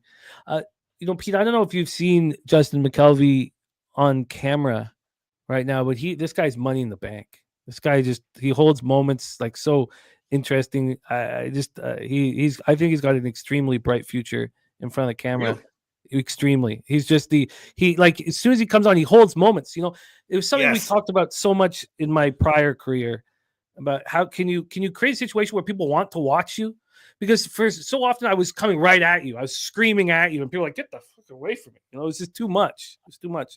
Justin really he draws you in I think, a very skilled way. Justin, play of the day number 2 is North Carolina. Stacks, stacks, stacks, stacks, stacks, stacks, stacks, stacks, stacks, stacks, stacks, stacks, stacks, stacks. Troy also won the first half under in this one. Pete, take it away. Tar Heels, Aztecs. Well, I kind of like you. I mean, UNC, had a very disappointing year for most of the year. Then they really improved later on, getting wins, getting ATS wins, and playing competitively with top teams. San Diego State, a decent team, obviously, if they're in the tournament, but kind of underwhelming all year long. Not really the quality elite San Diego State team of years past. DC Capra like San Diego State, I know, but I like UNC here, and I bet it with a different team on today's card. I bet a Georgia Tech UNC money line parlay. That was a bet that I made. I like Georgia Tech to win that game too, so I do like UNC here, minus the points in an NCAA tournament. That's getting up there for a game like this. So I didn't really want to take the minus 4.5, although I do agree with it, or the first half. But I definitely like UNC here. Don't love to see that DC Capra likes San Diego State plus 4.5. Really don't like to see Ron Lofton saying if he can get 5.5, he'll take San Diego State. But I took UNC and Georgia Tech in a money line parlay. I'll make that official here as well. We can wait till we get to Georgia Tech. But I like it. Although then I like to see Spoon's bet saying North Carolina will own this building. And Arthur Mead Jr., our old friend who's always had our back, Arthur Mead Jr. in the house, $5 dono blessing our action, says St. Francis in the points, continued success, Pub Sports and family, from our friend Arthur Mead Jr. Hope you're coming up to Canada this year for a little Canadian football. I'd love to go to a game with you, Arthur, my man. Okay. I'm going to need more time on these 2 spots. I thought things would become available. Oh, by the way, Rushia, my man, who always supports our contest. We're so thankful for that, Rushia. The confidence portion of the pool will be up this afternoon. So if you're looking for it, it's just not there yet. You'll be able to, if you've signed up for it, you'll get right into it. So we'll have it locked in. Here. And I mean it, Justin. I mean it. I've still got lots to learn on camera. Again, my problem was, pushing it, being in everybody's face, hitting them too, and not letting them come to you. So I can learn from watching you on camera, man. You're money in the bank. All right, Pete, let's roll into the NIT. So we have Pete with the money line parlay. He's also on the first half under 65.5 in St. Francis, Alabama State. I've not moved on these 2 games yet. Let's move on to the NIT. We start 7 p.m. Eastern. Kent State Golden Flashes, 22-11, 8-5 away at 8-5 on the road at St. Bonaventure Bonnies, 22-11, 12-3 at home at Riley Center in St. Bonaventure, New York. So Kent State handles the road pretty well. I like this Kent State team, but the Bonnies really came on the second half. This opened up Kent State +5. They're now +4.5. This total opened up at 134. No, sorry. It opened up at 134.5 here, but it opened up at 133.5 in the afternoon. There's been 8 cents of movement towards the over. And when we get to the cash flow, we have 57% of tickets and 81% of cash on Kent State. On the total, we have 85 and 84 on the over. Kent State finished 3rd in the MAC this year, 11-7. Played some good basketball.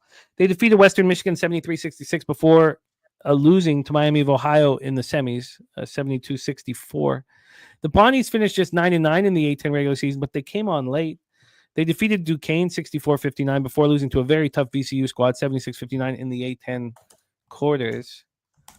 This is a huge game for Kent State. I mean, I kind of like Kent State to be in this game. Arthur Mead Jr. has Kent State team total over. I think this is enough points. Pete, what do you think of this spot? Yeah, I mean, with the NIT, there's always, expect the unexpected and understand that it's hard to get a read on motivations for both teams. The line has moved in Kent State's favor. St. Bonaventure very, very up and down this year. At times they were just an auto fade and then would turn it around kind of unexpectedly. I think it's worth a shot with Kent State here in one way or another. I'll start out with Kent State first half plus 2.5 minus 111. Make that official.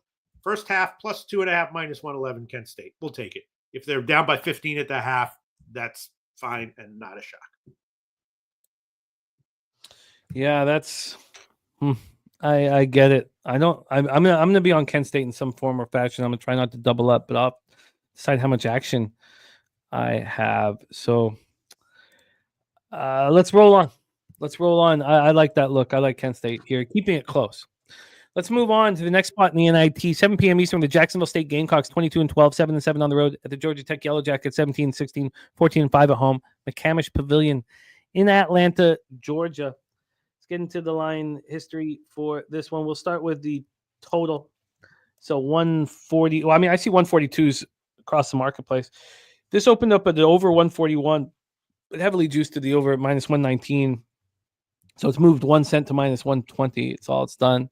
From the point spread scenario here, we have Georgia Tech -6 at minus 109. They opened up minus 5.5. They're now -6. I was trying to figure out, like Rez is talking about, figure out the motivation here and Georgia Tech's motivation. And we have 82% tickets, 86% cash on the over. On the spread, it's 34% tickets and 40% on Jacksonville State. Jacksonville State finished 12-6. In the Conference USA regular season. That was tied for second. They were 7-7 on the road this year. Fine road team. Georgia Tech went 14-5 at home. Jacksonville State beat Middle Tennessee 70-68 in the semifinals before falling to Liberty 79-67 in the finals. Georgia Tech finished 10-10 in the ACC regular season. They opened up their conference tournament with that 66-60 victory over Virginia before falling to Duke 78-70 in the ACC quarters. Take it away, Pete. I know you're using Georgia Tech in a money line parlay with North Carolina. Anything else that you're looking at? Yeah, so that money line parlay, looking at the lines right now, not even line shopping, just at this book, plus 113. UNC Georgia Tech money line parlay plus 113.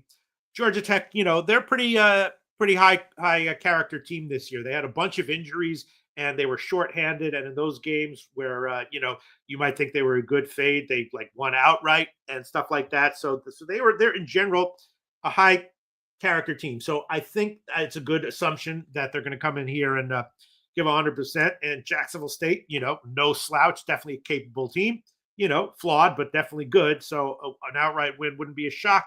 But I think that Georgia Tech will be fully motivated here to get a win. And so I like them, probably spread as well, but parlaying them with UNC. And Justin McKelvey, Stacks Play Day number 1 is Jacksonville State plus 5.5. See, it's funny because I thought that this was one of the rare occurrences of a Power 5 team or a Power 4, however you want to play it, team trying in the NIT, like caring and being like, this was the one. I thought this is a rare occurrence. This isn't like, I think they care about being there. I don't know what to say about Oklahoma, right. But I feel but that's the same. Like even if Jacksonville State is a quality team, so yeah, it makes me nervous, but I think they'll pull it out. Okay, I've got more time. Okay. And I definitely wouldn't be opposed to like a Jacksonville State first half play. Let's roll on to the next spot on the board. Fascinating one. 8 p.m. Eastern, the Chattanooga Mocs, 24-9, 10-5 on the road at the Middle Tennessee Blue Raiders, 22-11, 11-4 at home at Murphy Center, Murfreesboro, Tennessee. Chattanooga finished on top of the Southern Conference regular season standings, 15-3. They beat Mercer 76-71 before being upset by Furman in the semis, Southern Tournament semis, 80-77 in overtime. Middle Tennessee finished tied for second in the Conference USA regular season, and they needed double overtime to get by Louisiana Tech 77-75 in the corners before losing to the aforementioned Gamecock 70-68 in the semis. Let's get into the line history here for this one. Chattanooga +2 at -108. They opened up +3. It took about 6.5 hours before it went to 2.5. It took another 4 hours before it went to 2. Where it stayed. Oh, no, it didn't. It went back up to 2.5 there just before the show started. Now we're back at 2. So we have the 1 point move towards the mocks. From a total standpoint, here we have a 154. It's minus 118 to the under. Open up minus 107 to the under. 11 cents of movement towards the under. And then cash flow here. We have no help on the spread. Interesting. See if they give us money line at least. On the money line, a huge amount of money bet on the mocks. 25% of tickets, 97% of cash. Interesting. And then on the total, 71 and 70 on the over. J-Dub on Chattanooga plus 2.5. Talk to us about this spot, Pete. Do you agree with this market move towards the mocks? Yeah, I agree with it. And again, if it's like if Middle Tennessee wins it, or if they're up big at the half, I'll say I was wrong, but won't be shocked at all. But I will make again Chattanooga first half, shopping around here at a reputable place. First half plus 1.5 minus 112. Make that official. Chattanooga first half plus 1.5 minus 112. Also seeing a money line on the first half for Chattanooga plus 115. But yeah, I'll just take the plus 1.5. DC Capper on Middle Tennessee State. J-Dub on Chattanooga plus 2.5. And that's where Sharpie is. Murfreesboro, Tennessee. Sharpie going to be joining Jose, Peter, and I to talk Dodgers, Cubbies. There we go. Billy Friedrich on mocks moneyline. Feels like Chattanooga is the spot. Interested in joining you guys, but DC Capper is on the other side, so we'll need to break this one down. Do the playing games affect the pub sports bracket? Yeah, Spooner. Yeah, we gotta wait. You gotta wait. The final, additions to the bracket happen after tomorrow night, unless you're not going to take the teams that are coming in to move on. So it does depend on how you hammer it. Let's roll on. Next spot for us on the board. Pete moving on Chattanooga first half. Next spot, 9 p.m. Eastern with St. Louis Billikens, 19-14, just 4-8 on the road at the Arkansas State Red Wolves, 24-10. They were 13-2 at home this year. First National Bank Arena in Jonesboro, Arkansas. Billikens finished 11-7 in the A-10 regular season. Defeated Davidson in the A-10 tournament second round before losing 72-64 to Loyola Chicago in the quarters. Billy Friedrich saying Hofer likely in net for the Blues. I think I move on the Predators. I like Hofer being in net, and Pickard in net for Edmonton. I don't think there's that much of a difference between Skinner and Pickard. So that doesn't concern me.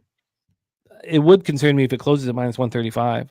We had that huge move against us with the Ducks on Friday, and we cashed that. So, but rarely do I get the cash when the move is that blatant. Arkansas State finished the Sun Belt regular season in a 4-way tie atop the conference. Troy, South Alabama, James Madison at 13-5. South Alabama, of course, thought they had the invitation here, which was a reneged. The Red Wolves defeated Marshall 77-74 in the quarterfinals, defeated South Alabama 74-71 in the semis before losing to Troy 94-81 in the finals. Take a look at this line of history, Pete. We have a total of 153.5. It opened up at 153.5. This did climb up to 154.5 before it came back to 153.5 about 30 minutes ago. Then on the point spread here, we have the Red Wolves minus 5.5 and climbing. Wow. It opened up at 3.5 and it's just climbing and climbing. Sixes now across the board. Ross Pitt's got in at 4.5. Great job. Absolutely great job. And then cash flow here, we have 34% of tickets, 36% cash on the under. And then just 34% of tickets and 40% cash on Arkansas, and yet this line moving to Arkansas State and the line moving towards them. Great job, Ross. Take it away, Pete. Billikens, Red Wolves. Yeah, I mean, I would have been when the line came out, I was leaning St. Louis and a little bit more so, maybe leaning over, but obviously a pretty. I mean, the line's gotten bet up a little bit. The total's gotten bet up since I first saw it, but a big move to Arkansas State, which is very eye-opening and surprising. Arkansas State, slumped ATS at the end of the year. In general, they were a bit underwhelming, and St. Louis was kind of the opposite. In general, I would be betting on them to do pretty well here and there, and most of the time was, or majority of the time, that was right. So the line move to Arkansas State is someone knows something, or maybe there's some open information that I'm not aware of, but I'm not going to fade that. I guess I'm going to pass here. right now, I guess I'd be leaning Arkansas State team total over, I guess. I don't know. Yeah. That's a huge move towards the Red Wolves. Yeah. Blatant move. Robert Franklin on the over as well. Let's roll on. 9 p.m. Eastern, we have the Wichita State Shockers, who sure came on the end of the year. 19-14 overall. They were 5-6 on the road this year. At the Oklahoma State Cowboys, 15-17, but they were 12-3 in Stillwater. Wichita State finished 8th in the AAC regular season at 8-10, and they sure came on at the end of the season to earn this opportunity. They beat USF 73-68 in the second round of their conference tournament before giving their conference leader Memphis all they could handle in an 83-80 loss in the quarters. Oklahoma finished tied for 12th in the Big 12 regular season with a 7-13 record. Then they lost their first round matchup with Cincinnati badly, falling 87-68. Let's grab the line history here for this spot, Pete. We have Wichita State -6 at -115. They opened up -6.5, went down to 6, went to 5.5. This was 5.5 from 3:53 in the morning till 9:30 in the morning. Now it's back to 6 or 6.5. Wonder if the other books had as big of a move here. Let's check where we used to play poker. Did that also move drastically? From 6.5 to 6, back to 6.5. Check some of these other sharp Costa Rican books. 6 to 5.5, 6 to 5.5, 6, 6.5. So it's that they're moving to Oklahoma State in that one. Interesting.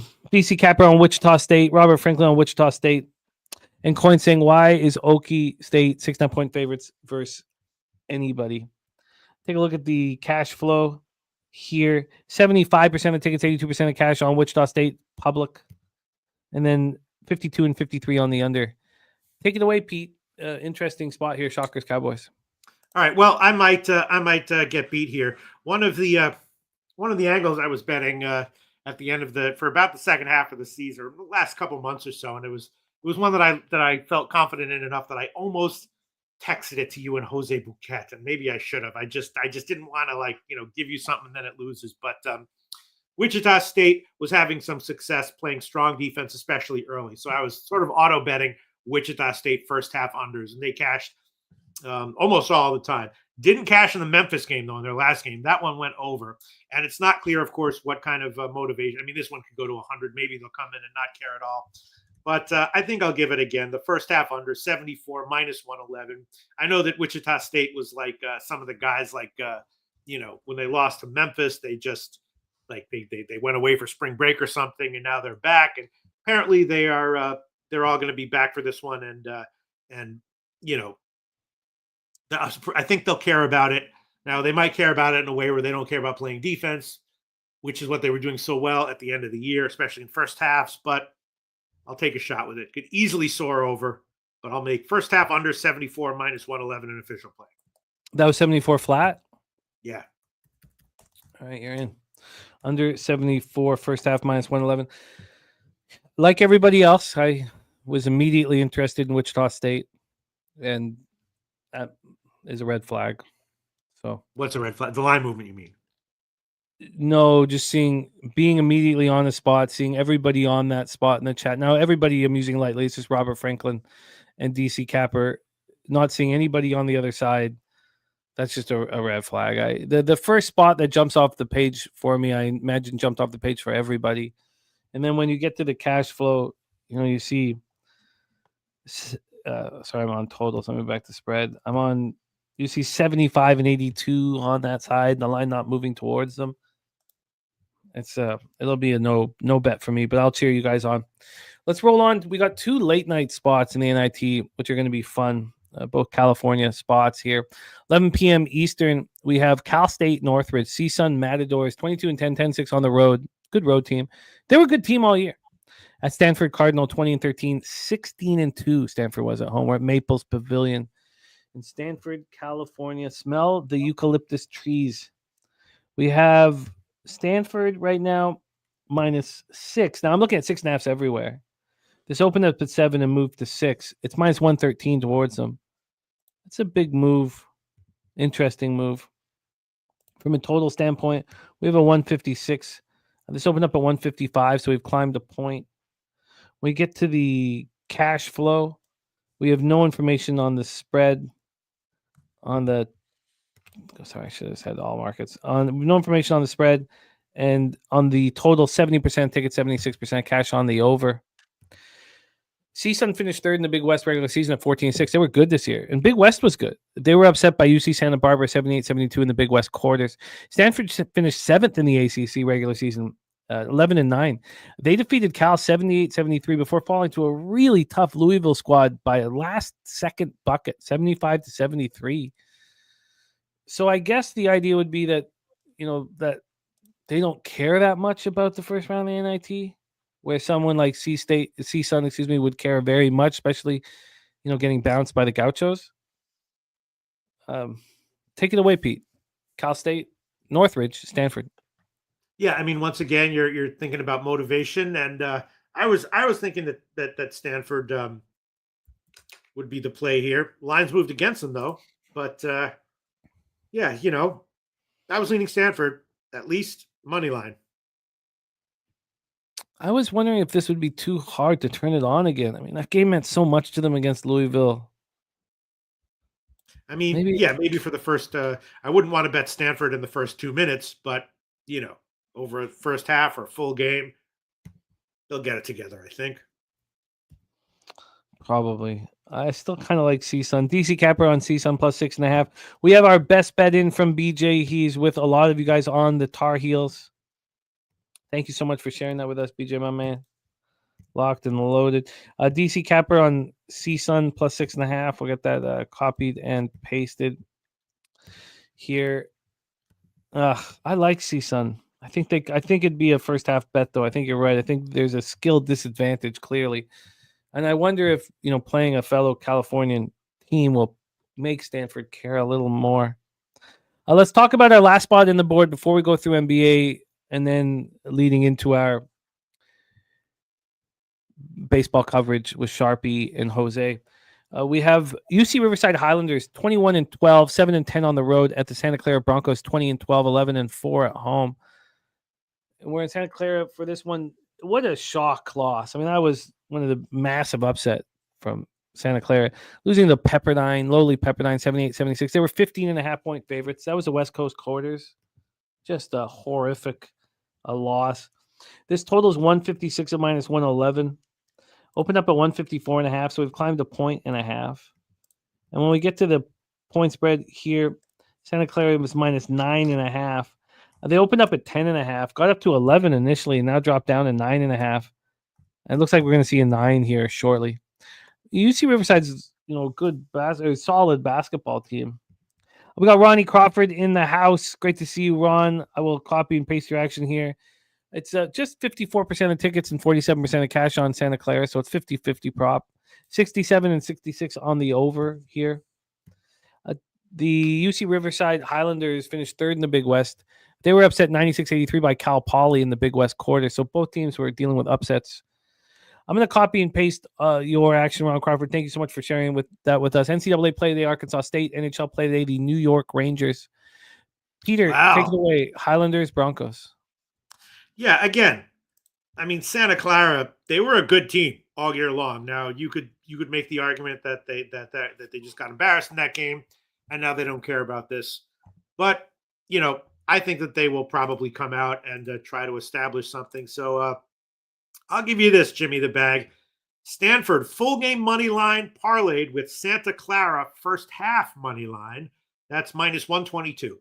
Stanford full game money line parlayed with Santa Clara first half money line minus 122. Official play. First half, Stanford full game, and that's minus 122. Yeah. DC Capper on UC Riverside plus 9.5. Robert Franklin on Santa Clara minus 9 here, Pete. Let's do a review of all of the college basketball action here for Tuesday, March 18th. Peter Loshak's on Kent State first half plus 2.5. I'm interested in joining on that one. Whether or not it'll be first half or full game, I'm not sure. Pete on a North Carolina Tar Heel Georgia Tech money line parlay at plus 113. I have some interest in Tech. I don't know if I get there. We have Middle Tennessee Blue Raiders being backed by DC Capper. Peter's on Chattanooga first half plus 1.5. I'm interested in joining him on the mocks. We have nothing for us in St. Louis, Arkansas State, but we just heard from our Ron Crawford that Arkansas State Red Wolves are the spreadsheet play of the day.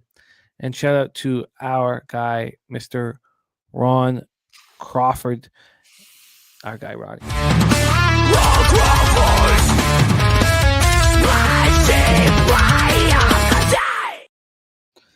Then Loshak on the first half under 74 in Wichita State, Oklahoma State.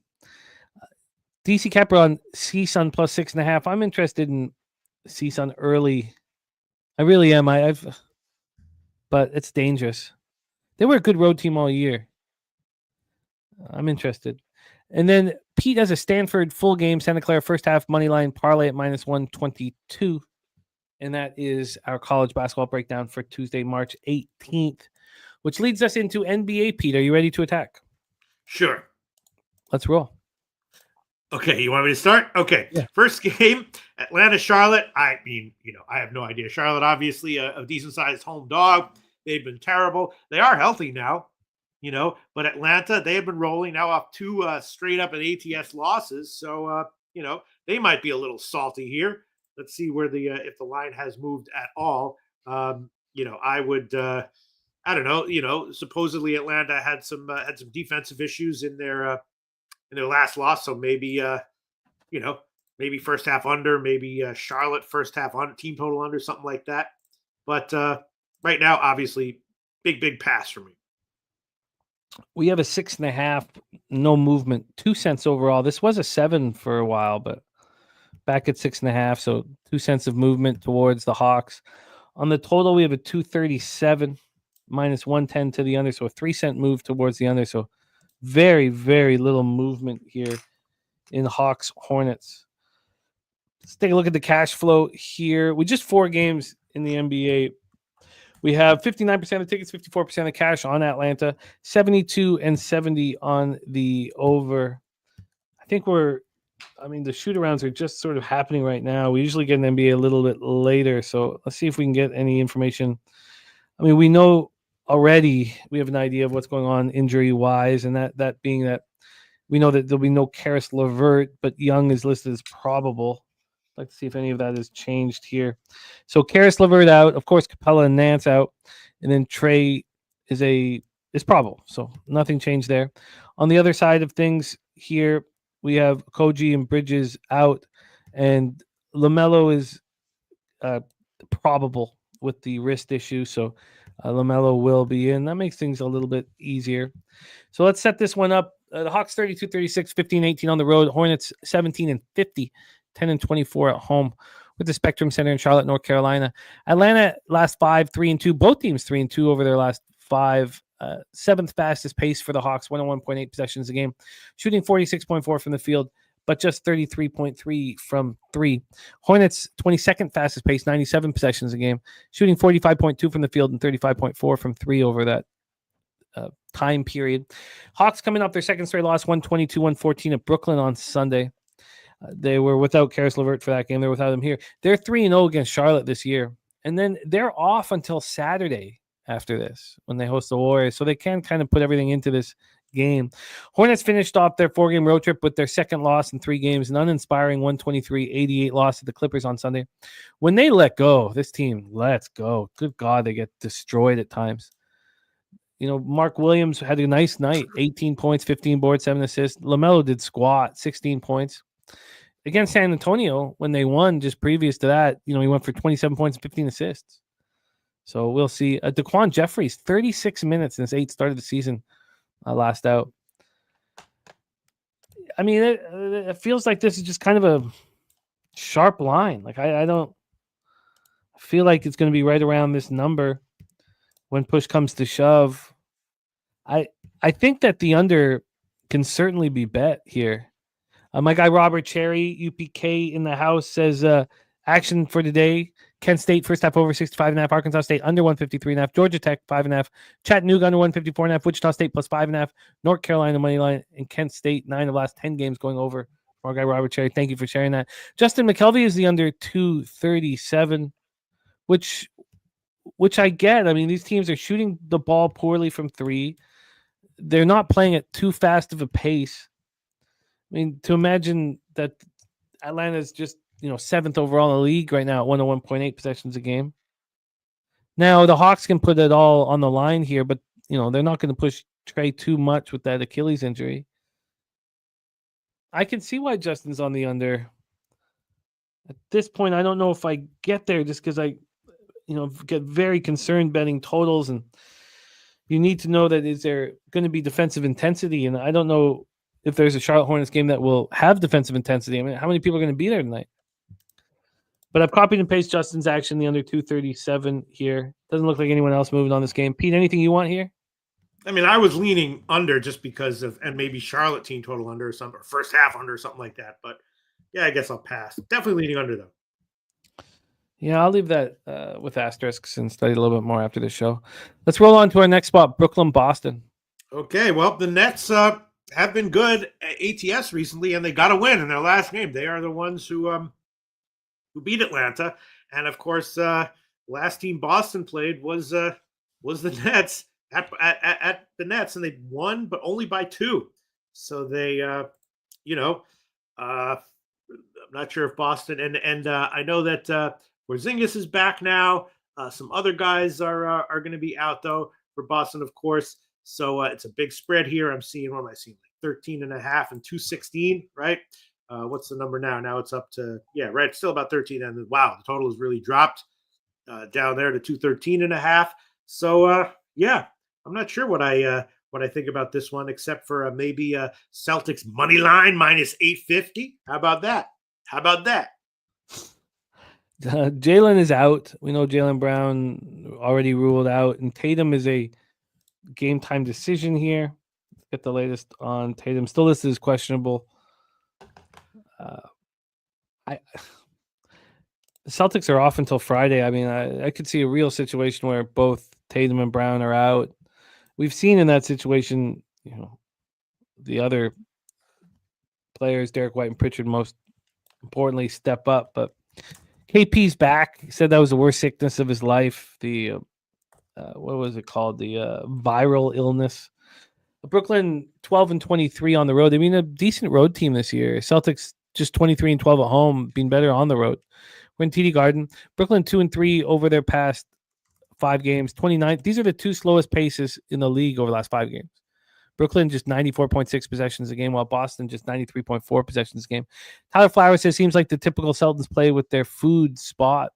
Robert Franklin looking at the Brooklyn Nets plus 3.5. Nasty Nate on Celtics second quarter, and Porzingis over 3s. Brooklyn shooting the ball well. This is the weakest I've seen Celtics shoot in a small sample size this year.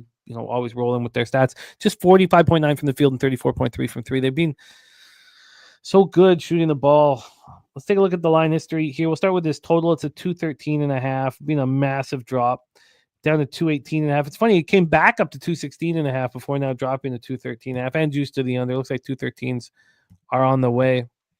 From a spread perspective here, Celtics minus 13.5, minus 109. They open up at minus 105 to the under, so 4 cents of movement to the under. Saturated says under or nothing.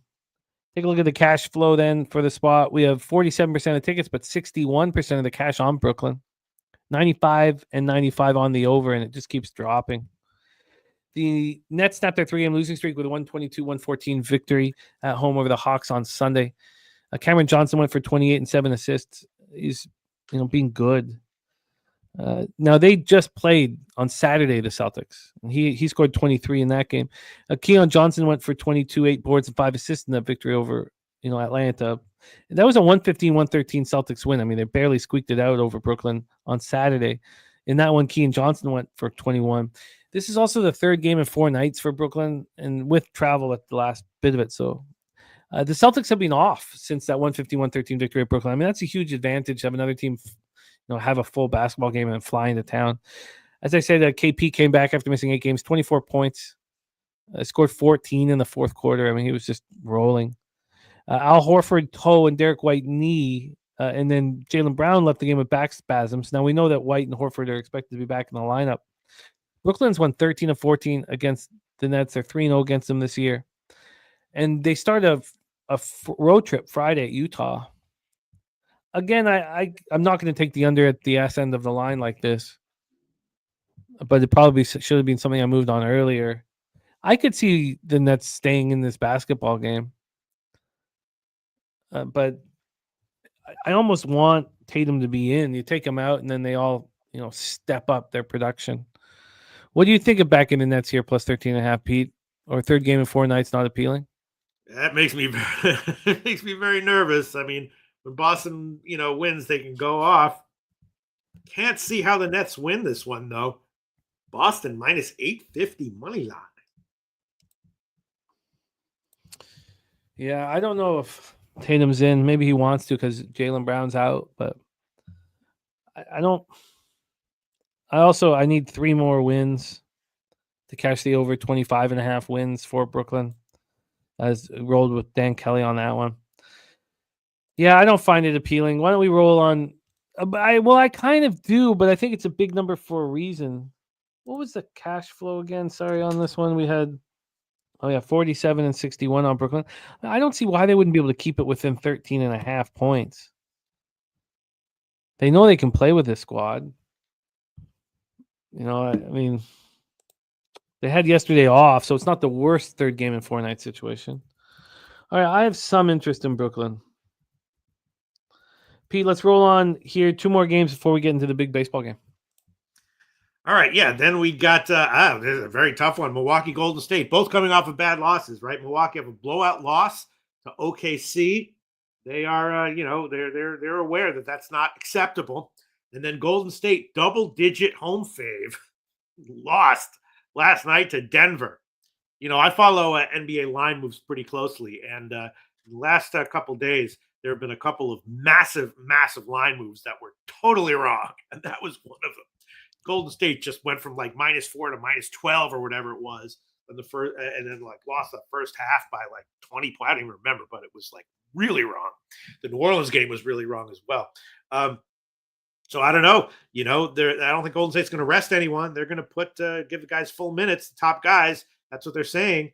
So both teams probably coming in here a little bit salty. What's going to happen? I don't know. You tell me, Jim. I don't know.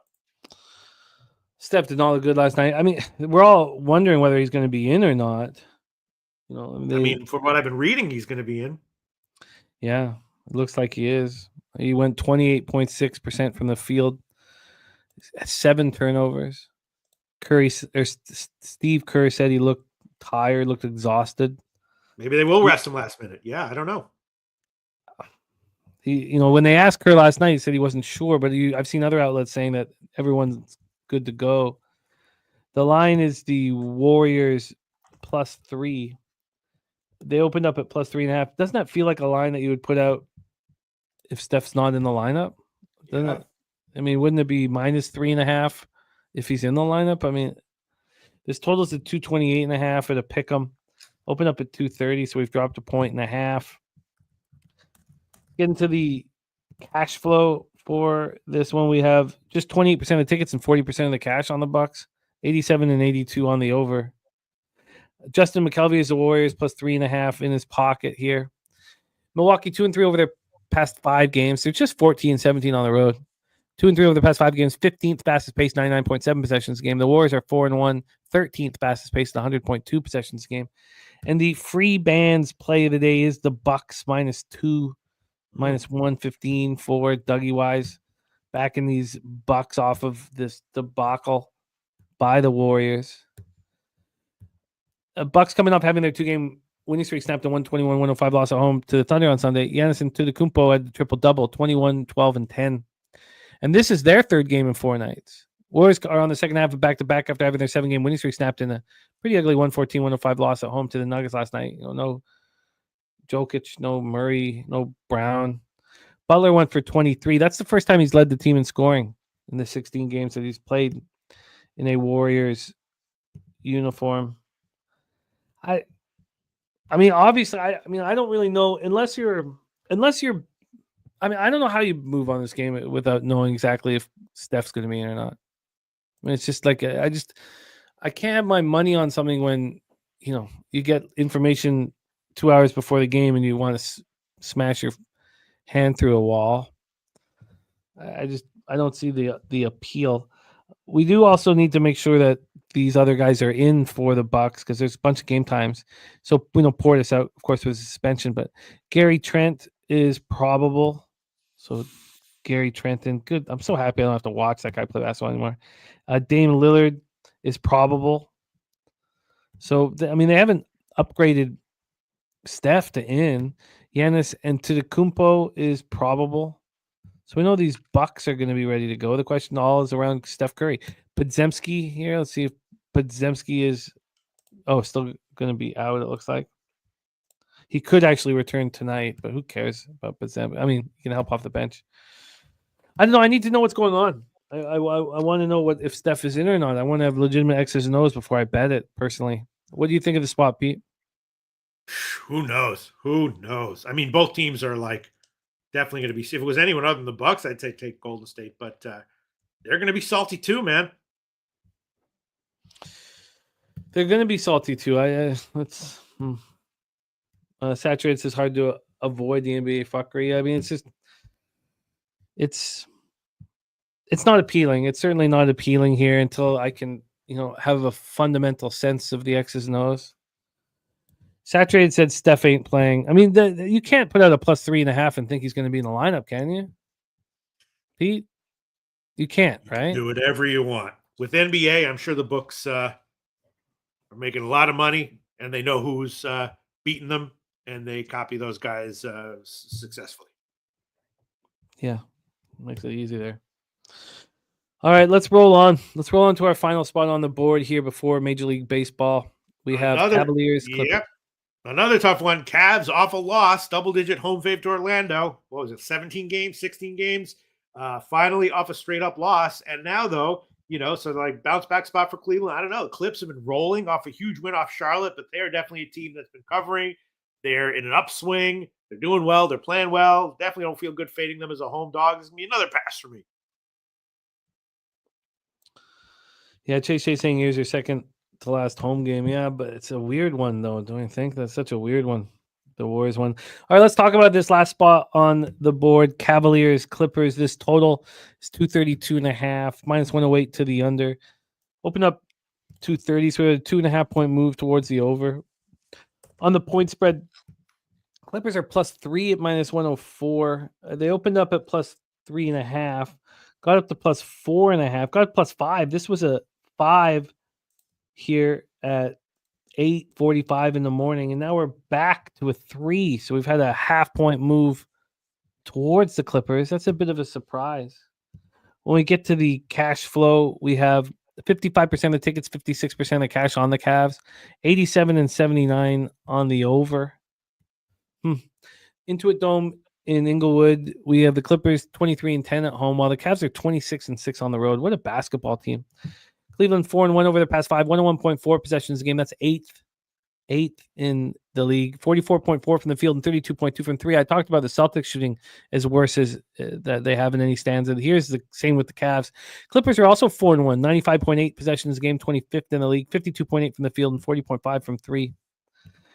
So as Pete's saying, Cavs had their 16-game winning streak snapped in that 108-103 loss home to the Magic on Sunday. Mitchell went for 23. But was 3 of 14 from three. Jared Allen went for 20 and 12, and Garland had 19 points. This is the beginning of a 5-game road trip. Tough one. Clippers coming up their 6th win in 7 games, 123-88 at home over Charlotte on Sunday. Storm and Norman missed 12 of 13 games because of knee and hamstring injuries. He came back on Sunday. He didn't play very well, but he came back. 23 minutes, 7 points, 3 of 13 from the field. Harden went for 31 points and 10 boards in the win. Kawhi had 23 and only played 27 minutes. This is game 2 of a 4-game homestand. I think the Cavaliers are, it's easy to say very live here in this situation. And we've seen the half-point move towards the Clippers. I think I will respect that. We have a problem with Mobley. He's a game-time decision here, listed as questionable. So he missed the Magic game with the right foot injury or contusion. Will he miss this? Then DeAndre Hunter would come into the starting lineup. I mean, I would like to know what the hell's going on with Mobley before I had the confidence to move on anything. The Clippers are all hands on deck right now. They look like as much as I don't want to get in the way of the Cavs, so maybe it should just be Cavs one-way action. I don't know if I want them in this spot. I mean, is this a spot where we can guarantee effort and accountability? I don't know if we can. They're 7.5 games up on the Celtics. I mean, that's over. They're just coasting right now. And the Clippers are battling here. They're in 8th right now. They're a game back of the Timberwolves. They know the Timberwolves are rolling. Timberwolves are 8-2, but in the last 10, the Clippers have won 3 straight. That. I guess I like the Clippers here. I guess when it comes down to it, I like the Clippers. But I do want to know if Mobley's in or out. I imagine that Mobley's out, though, because of the line move. So, Unsaturated says he agrees. Clippers care more about winning this one. Tone Miggins levels play today is Allen. Jared Allen over 9.5 boards, minus 127 from our guy Tone. So I guess, yeah, I'm not going to bet this right after the show. But I like the Clippers here. I think this matters to them. I don't think it matters to the Cavs. They just want to be healthy. I think it's a feather in the Clip cap if they can take care of business here in game 2 of 4-game homestand. And so, yeah, I guess I like the Clippers here, and I respect this move back to them. Pete, our final spot on the board before MLB, what do you think? No, pass. All right, let's review all NBA action and then bring on Sharpie and Jose to talk MLB game 2 of the season. That's Nate looking at Cavs second quarter. I do have some interest in this under in Atlanta, Charlotte, but it's not a fun one, man. Justin McKelvey on it, which might be enough for me to get there. I also am interested in Brooklyn plus 13.5. I expect them to play tough. Paul Taylor, the Sailor, thank you for being a part of our contest. Says, does the March Madness bracket automatically submit itself? Or is there a button I'm not seeing? That is a great, great question. I forgot to look for that yesterday. No, Franco, if you want, you can, my man.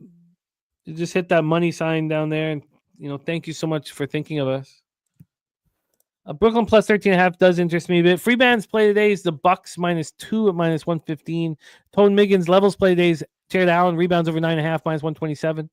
So I guess I would get to the window. I'd like to know what's going on with Curry, but I guess it would be the under 237, Brooklyn plus 13.5, and Clippers plus the points. I'm going to have to sit with it more, but that's where I am leaning. Let's get into Major League Baseball, Pete. Let's roll into MLB. This is our final game that we're breaking down on the card. And from then, Pete, Texas awaits. Texas awaits. When do you get into Texas, Pete? I think I'm getting in Wednesday. I also gave myself a new gambler nickname. I'm thinking of maybe unveiling it at Pubapalooza, but I can't tell if it's whack or not. You want to test it out on us? Well, yeah, I was thinking of starting to call myself. You know how everyone's like Amarillo Slim and Minnesota Fats, and there's never been like an average build gambler nickname. So I was thinking call myself NYC Average Build. All right. Or not. I think we can work with that. Yeah, you can work with it, maybe. NYC Franco, Average Build. Thank you for thinking of us here. Not getting a lot of love from the chat, though. No? No. They don't like it? No. Nasty Nate says, okay, well, if Nasty Nate says no, then that settles it. Okay. Saturated says, does it have a costume associated with it? Is it? Did you cut the ass out of your pants? We'll what do you do? What do you do for this one? Pete, is there a costume associated? No? Are you listening to me at all, Pete? Yeah. No, I can. Of course, I can come up with what's the word? Costume and Nasty Nate says Pete the Average sounds better. Aubrey Travis wants you to be the Avenger, though he wants to take it further than average. All right, let's get into Major League Baseball. Let's bring in our producer, and co-host of our shows as we move forward. Baseball is back. It's his time of year. Please welcome the man who will be crucial this week. There's a lot on his plate, and he does it with a ton of kindness because he's got so much on his plate this next week. Please welcome our friend, Mr. Jose Snips Bouquet. Jose, how are you? Jimmy, can you hear me? Yeah, you sound good. You sound good. Lovely. Well, that's great. Obviously in the new studio as well, so that's great times as well. So shout out to a new studio setup. You guys can see my grundle, obviously. I'm sure. Can we see you full screen? Give yourself full screen. I want to see. Let's see. Sure. I heard there's very comfortable chairs as well. There is. Yeah. I'd show you more of them, but again, it's I'd have to go over there and move the cameras and such since I'm in here solo. But yes, very comfortable chairs. We have your lovely desk right here as well. I've been told it feels like you're sitting in first class of an airplane. So shout out to this. It'll be a fun time and a little bit of a different studio. I like it. I can't wait to see it. Let's bring on our next guest who has taken the baseball betting community by storm over the last few years. The well-known Black Book back in action. This is truly his time of year. Please welcome the star of the Odds Bunch YouTube channel, our man Sharpie, back in business. Sharpie, what's good, man? How are you? Man, it's as good as the Dodgers win, baby. That's what it is, bro. Life's good, bro. Dodgers are winning 120 plus games this year. Don't be late to the win total party, fellas. This is the best team on paper going into baseball ever. Certainly looks mighty. I mean, there's a couple Yankee squads that would want to fight with that, but from a pitching, standpoint, our 6, 7, 8, 9 is Gonsolin, Kershaw, Miller. They're not even on the roster, but like, get the fuck out. No, there's never been a better pitching roster, no doubt about it. The lineup, hitting wise, and then I woke up to Freddie Freeman not in the lineup. That was fucking a shock. I knew Mookie Betts is sick and got shit back, but dude, Freeman hurt too. Oh God. Let's get into this one, but first, a big shout out to our friend Franco, gifting 5 Pub Sports Radio memberships. Thank you, Franco. It truly means a ton to us. William Cox, Kush God, Eberk, Brown Panda, and Trap God, all receiving them. It means a ton to us, Franco. He says, I've been following for years. I took some time off, but I still support and listen to you, brother. Nothing but love. Franco, it means a ton to us, man. Shout out to our guy, Franco. Thank you so much, Franco. Absolutely means a ton to us. Well, let's set this one up here. First off, we'll let Jose host this segment and lead us around. So, Jose, touch on how yesterday went for you and then lead the segment, my man. Sure. I went 1-1 yesterday. I bet the under, as most people I'm sure did. I took the fucking Cubs because I'm a hater. And then it was funny. I woke up. I told Helga, wake me up when you wake up. I want to watch some of this baseball game. I woke up. This is 4th inning. It's 1-0. We're feeling great. I was like, oh, God, this is awesome. I fall back asleep. I wake up again. I see Shota's out of the game. I'm like, what the hell happened? Ben Brown's in and then hit. And then the Dodgers score whatever, like 4 runs in the 5th inning. And that was that. So that was nice. I took the under. But it was a nice little taste of what the Dodgers can do immediately. And, Jimmy, I will say, it's exactly why you don't take the first 5 under. Oh, my Lord. I wanted to take it so bad. And I was like, no, I can't. You can't do it. I'm taking the full game. So that was how I win. Shout out to all the people that bet Dodgers, run lines, and Dodgers. However, Sharpie, by the way, what were you on yesterday out of curiosity? Absolutely nothing, brother. Oh, so you just enjoyed the game. That was a great time for you. Kick back, watch the game. I wanted to see if Yamamoto could go up against zone contact where he struggled last year. I expected a leap forward being a second year, and he took that leap, bro. He ate that lineup up last night. So, and Shota was working on his arm angle all spring training. A lot of people wanted to fade him like, oh, he's been blown up all spring training. Well, dude, pay attention to what the fuck they're doing spring training to see why they're getting blown up. And he's been working on a different arm angles with his pitches. And it showed last night. Fastball high, splitter low, bro. Like, ride that fastball up. It works in American baseball. Yeah, that is the way of life in Japan as well. So let's talk about this game. Let's talk about Dodgers Cubs here today. And I'll leave the pitching analysis to Sharpie here, but we'll say we get our first taste of Roki Sasaki here. And, it's great. We get all the Japanese pitchers all pitching today. And then we get a guy from Mississippi steps in. Apparently, Justin Steele from a place in Mississippi, population 350 people. So shout out to Justin Steele for finding his way there here. Now, I find both these teams obviously interesting in their own rights. We know what the Dodgers are. They're the best team in baseball, most likely. They've made all these signings. Everyone hates their guts because everyone else is being cheap fucks, but they're the Dodgers for a reason. Are we going to get Freddie Freeman here today? I'll be interested to find that information out. It's going to be, I think it'll trickle out. I am sure Sharpie, you probably again know more about the Dodgers info than I do. We're not getting Mookie obviously in here as well. And, the most important man whose opinion I want to hear, and hopefully this guy is watching, is Troy Torrance's, not Troy Torrance himself, his father. I'd love to know what his father thinks about this Chicago Cubs team with, new pieces, et cetera, et cetera. So it'll be a whole lot of fun. We'll talk about the market here as we get into it. Talking about total first here because I found more success in totals recently, it seems. By recently, I mean just last year and the one bet I've made so far. 65% of the bets, 39% of the money on the over in this game here. So bigger bets on the under again here, 35%, 61% of the money. Money line, obviously a little screwy, 72% of the bets, 80% of the money on the Dodgers here. I've looked at the total here.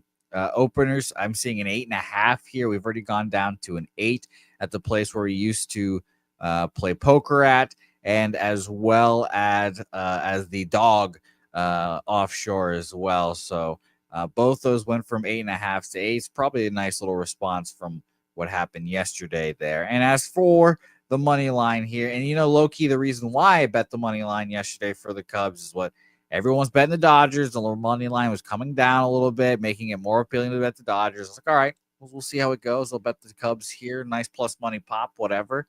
That turned out how it did. Today, kind of a similar situation here. Everyone's going to be betting the Dodgers, money line, run line, etc. 48, minus 152 opener, minus 153, gone down to minus 148. It's gone up and down a little bit all throughout the day. So it makes it interesting. I'm going to probably just learn my lesson here today and not fade the Dodgers again, though, again, it'd be Cubs or pass for me. Minus 150, a little too expensive. And as you guys know, I don't bet run lines anymore because I suck at them. So I like the under here. I wasn't sure if I'm going to move on it. Would love to see the market mature more, and I'd like to hear the opinions of everyone here. So Sharpie, as the pitching guru, and these are your Dodgers, I'd love to hear your thoughts, feelings, and opinions on both these guys. Well, good. I've got opinions because opinions are like assholes, and I got a few of them. So let's talk Roki versus Steele, guys. And if you haven't heard the stories of Roki Sasaki, then you just need to go look him up. He's a kid who has thrown a perfect game to back it up with 8 perfect innings before he was pulled on a pitch count. There was a time and day when I looked forward to Kershaw Day. Well, fellas, we have a new day, and that's Roki Day. Now, do I expect this man to have some hiccups along the way? Yes. Yeah, I do, guys. He's only a 2-pitch pitcher who started to throw a slider last year as he knew he was coming to the MLB and knew he needed to have a third pitch. It's in the works, and I believe it's still a year out. He can get some free first strikes with it, as he did in the first spring training game. He buckled fools on the first pitch, and that's because his 2 main pitches is an upper 90s fastball that can hit triple digits and maybe the best splitter this game has ever seen. It's not just me saying it, guys. It's StatCast backing it up. In his first spring training game, he had StatCast where the second he didn't. He threw 18 splitters with an average spin rate of 518 RPM. No pitcher in the entire StatCast era has thrown that many splitters in a game with such low spin. Which means, guys, this ball just falls off the table. To put it into terms that you'll probably understand, seeing you just watched Yoshi and Shota, both throw a splitter. Their RPMs are between 1,100 and 1,300. This is a different fucking pitch from this man. It is the best splitter baseball has ever seen. Now, he only threw 41 pitches and 4 innings in his last game out. And when I watched the worst fucking interview in the history of baseball, Japanese fucking guy. Why does it take 30 seconds for a Japanese person to say 3 words? I guess I'll pick that bone with the Japanese person later on, but finally got to the Roki question. Roki's going to go 4 or 5 innings, and you could probably book it more to that 4 innings, guys. They're not going to overwork him, and the books even put his outs at 13.5, which tells me not to play with fire. I'd be closer to just say this guy's going 4. Don't expect the 5. So the props are out the fucking window. I do want to back him, though, but let's talk about Steele and how we're going to get there. Steele gets the ball for game 2 versus the Dodgers after having a spring training not worth riding home about. 3 starts this spring. He has a 9.35 ERA through just 62 pitches his last time out. So you got to think 75-80 is the cap. And when we look at Steele's metrics, we see this guy pounds the zone. He's in the zone 9% more than league average and is pretty much just a 2-pitch pitcher. Fastball, slider. It's hard to project the lineup after that late scratch from Freeman, guys. But if we get the same lineup we got today, we have 8 of the 9 guys in this lineup who are at least 80 points better than league average when it comes to OPS versus a lefty career-wise, and 6 of the 9 just straight better versus a lefty OPS than versus a righty. Now, one thing I learned, guys, about my team who just couldn't hit a lefty for the life of them 2 years ago is we can struggle versus some of the elite lefties, yet middle of the pack, they got rolled up in smoke. I do not consider Steele an elite pitcher. He's a solid number 2 at best. And it's now day 2 versus a lefty without an overpowering fastball, guys, where Shota, yes, was changing arm angles today compared to last year. Steele is the same old 2-pitch guy. And the amount of guys that can hurt him in this lineup, 1 through 9, is the way I got to attack this, guys, is I know Roki's going at least 3, and I want to attack Steele where he's going to see Ohtani at least twice. One person gets on base at least once, he's going to see Ohtani twice in 3 innings, and I know Roki's going at least 3. So Dodgers first 3 minus 145. Shout out to my guy Pete. I never bet first 3s till he bet a McClanahan one a couple years ago, and I was like, fucking that is smart. So sometimes you just got to solo out what you want to attack, and I want to bet on Roki, and I believe he's out there for at least 3 innings. So I'm not going to fuck with his pitch count, his innings count, and I think the Dodgers do get the steal. But if you had no book that offered first 3s, if you couldn't bet it, you would take a first 5 or not, or you'd pass on. Yeah, I did grab first 5 at minus 120 when it first opened. I'm not going to give out stale lines on this show and be like, Right. oh yeah, hey, 3 days ago. No, actually, I feel safer with the first 3 because you're asking for 5 guys or at least the first person out the pin to be fucking lights out, man. And oh, God forbid if the 5th inning comes, Kirby Yates, who's been a mess all spring training, comes out for the 5th inning and gives up them butt cheeks. So I don't know their game plan. I thought maybe Dustin May would back Roki, but he's back here in California. He didn't even make the trip. So maybe Landon Knack comes in for an inning or 2, but they're not going to go bullpen 5, 6, 7, 8, 9. There got to be someone who's going to eat up a couple innings, and that's going to be fucking scary. I don't know if I want to bet that. It's a pretty nice number, minus 145 for the first 3. It's a really nice number. I find that appealing as well. Pete, what do you think? This is no-brainer tail. I'm just trying to think of how I want to maximize my my exposure here and not get too highly correlated or whatever. So you think the Dodgers shouldn't have a real problem putting up something to get the win against Steele? Then? No, I think they get the steal. I mean, his earned runs are 2.5. His outs are 14.5. They got mediocre. They smoked mediocre lefties. Now, do I wish Freeman was in the lineup?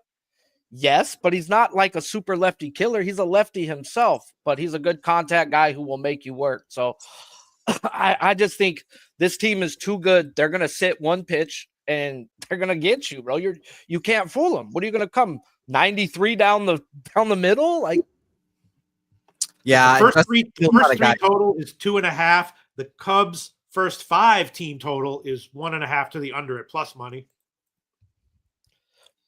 The first 3 total is what, a half? 2.5. The first 3 total for both teams is 2.5.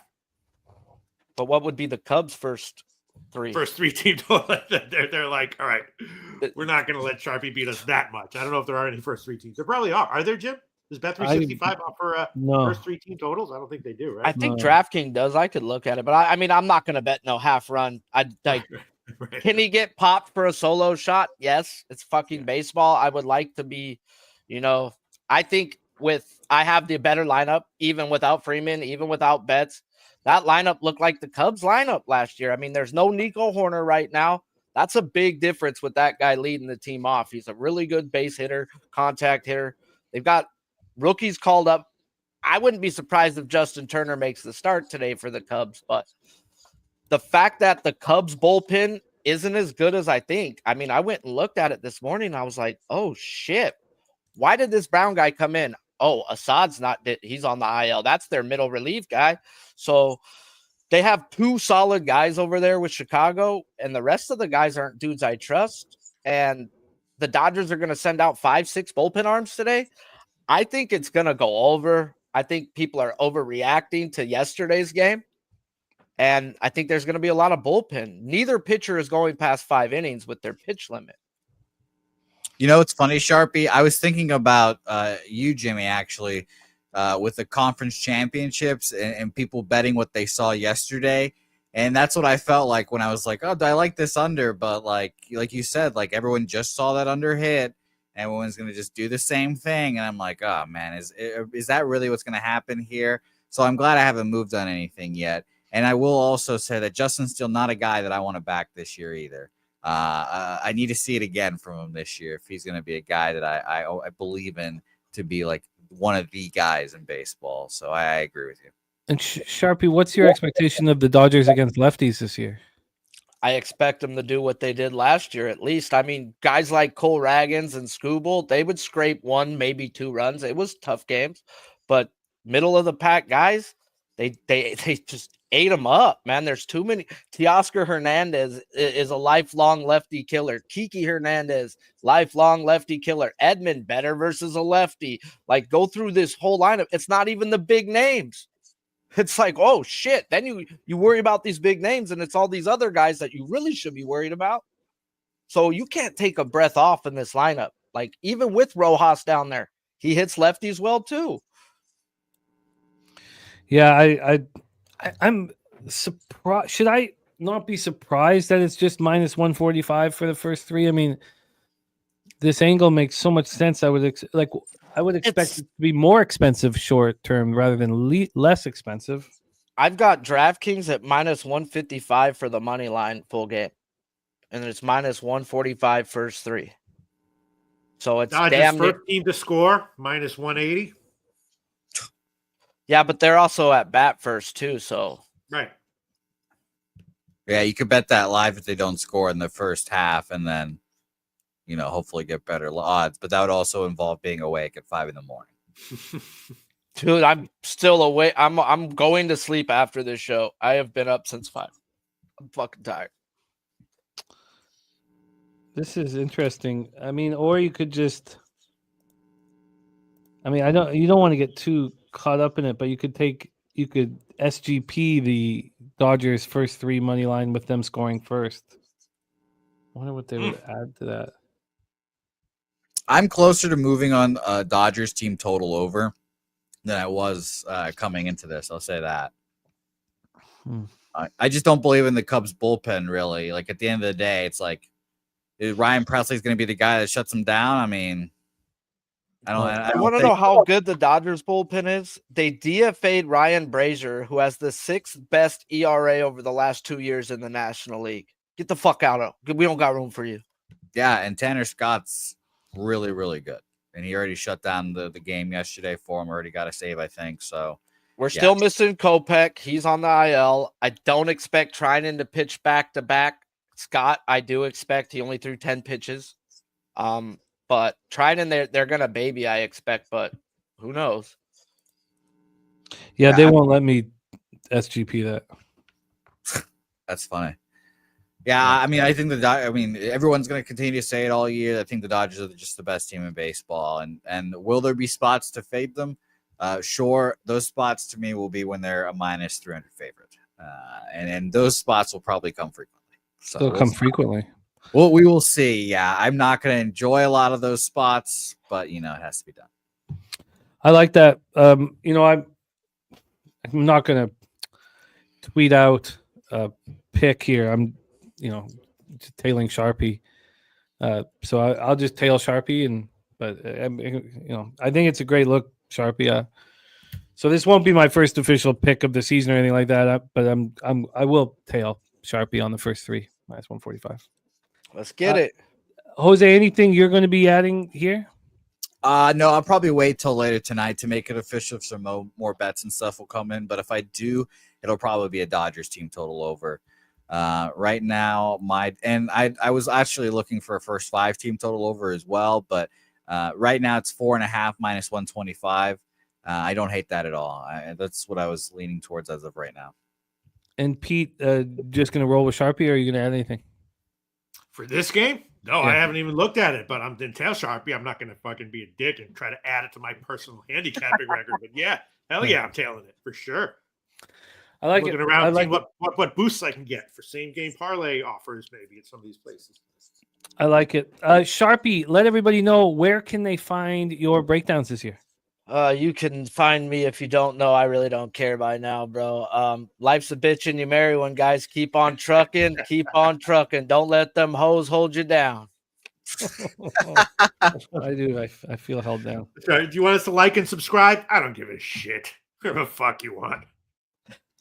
We have concluded all action here on today's show. We will do a review. Pete, are you able to hang with us for a few more minutes? Yeah, sure. Okay, let's award one of our gold members a entry into the contest of their choice, whether that be the bracket pool or the confidence pool. We are going to be giving one up on today and tomorrow. So we're going to be giving an entry to our bracket contest or our confidence pool right now. Jose, I think that you can pick the animal as well. Oh, how kind of you. We'll leave that to you. I do prefer camels, but we're going to be hammering horses. We will also be hammering in the bar at Southtown the Santa Anita card on Friday. Also, there is a rumor that one Kev Reed may be making an appearance at Pubapalooza. It's just a rumor right now, but he could probably use the extra pressure. There's a rumor that Kev Reed will also be making an appearance here. We need to avenge his previous performance, so I'm excited to see that. Yes, I think that we all slip up at times at Pubapalooza, and I know how to fix it. I'm ready to fix it. I'm ready to change my hedonistic abandoned ways. Let's get this set up here, and while Jose is setting up our race, let's review all action. So we'll race for the contest, and then we'll put a bow on the show. The Respect play today, North Carolina first half, -2.5, -115. Stacks play today, number 1, Jacksonville State +5.5. Stacks play today, number 2, North Carolina -4.5.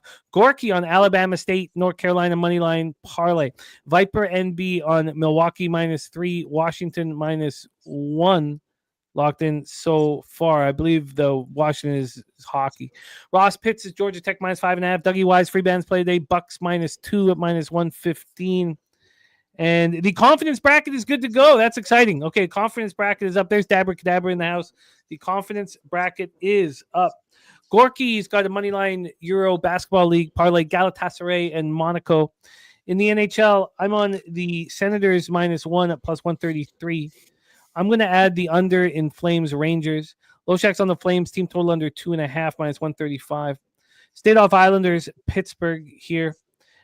I'm on the Detroit Red Wings +166. That was +146 during our show, so I'd beaten that by 20 cents. I'm not sure what it is right now. Pete has joined me. He's on Red Wings first period goal and the +0.5 first period at -171. I'm going to add the Predators to my action. I'd like to study the market a little bit more, but I plan to. We're staying off Ducks, Stars, and I'm going to add the Kraken to my action. That could be a mistake, but they're a big favorite. They're not a good road team, but they're playing really good hockey right now with all the pressure off of them to make the playoffs. Peters on the Blackhawks, team total over 2.5 -125, and the full game over 5.5. Look, I'm on the Oilers. This line's gone heavy against me. It's fine, but as soon as tomorrow, after the Oilers win, I study Utah's schedule a little more. I think I'm going to take Utah to make the playoffs. I'm also going to max bet. Now that's just $500 right now. I got to call him for bigger, but I'm fine with that. I'm going to put the 500 on the Canucks not to make the playoffs minus 170. Maybe I'm late to the party, but I think this is just, someone placing money in my pocket, which I think the Winnipeg Jets are tonight. I think the Winnipeg Jets are. Open up your pocket. We'll place that cash inside it. The Canucks are an absolute mess. An absolute mess. Wine time is on Alabama State -4 in the under 143 in San Diego State, North Carolina. Troy Torrance on Alabama State -4. Pete is on the under 65.5 in St. Francis, Alabama State. We stayed off North Carolina, San Diego, but he's got a money line parlay North Carolina and Georgia Tech. Arthur, though, is on St. Francis plus the points. Loshak's on Kent State first half plus 2.5. I'd like to be involved in Kent State. And then we have DC Capra on Middle Tennessee State. Loshak on Chattanooga first half plus 1.5. I kind of want to be involved in Chattanooga. DC Capra on that under 154 in St. Louis, Arkansas State. Loshak on the first half under 74 in Wichita State, Oklahoma. I'd like to be involved in CSUN. I'm kind of nervous. It'd probably be CSUN first half for me. DC Capra's on CSUN full game. BJ's best bet, North Carolina -4. Ron Crawford's play today in college basketball is Arkansas State. His NHL play today is the New York Rangers. Stanford full game, Santa Clara first half is another money line parlay from Pistol Pete. Then in the NBA, Justin McKelvey on the under 237. I'm interested in the under 237 in that Charlotte Atlanta game. Then Brooklyn plus 13.5. I still want to study a little more. Free bands play today is Bucks -2. I'm pretty sure Steph's not going to be in. Maybe the Bucks should just be bet right now at this number. I'll have to make that decision. And then I'm interested in the Clippers. Tone Miggins' levels play today is Jared Allen rebounds over 9.5. And Sharpie is giving us the Dodgers first 3 at -145. That's the review of our action. Now let's see who gets free entry into their choice, Cappers Contest or Confidence Pool. Jose, let's bring it up and let's race. Let us race an animal we've never raced before. Oh, interesting. And Pete, we need the call. We need the call here. So get that accent. Okay, I'm ready. Sorry, I'm looking at fucking all this shit at MLB. All right, I'm ready to go. All right, well, let's do it.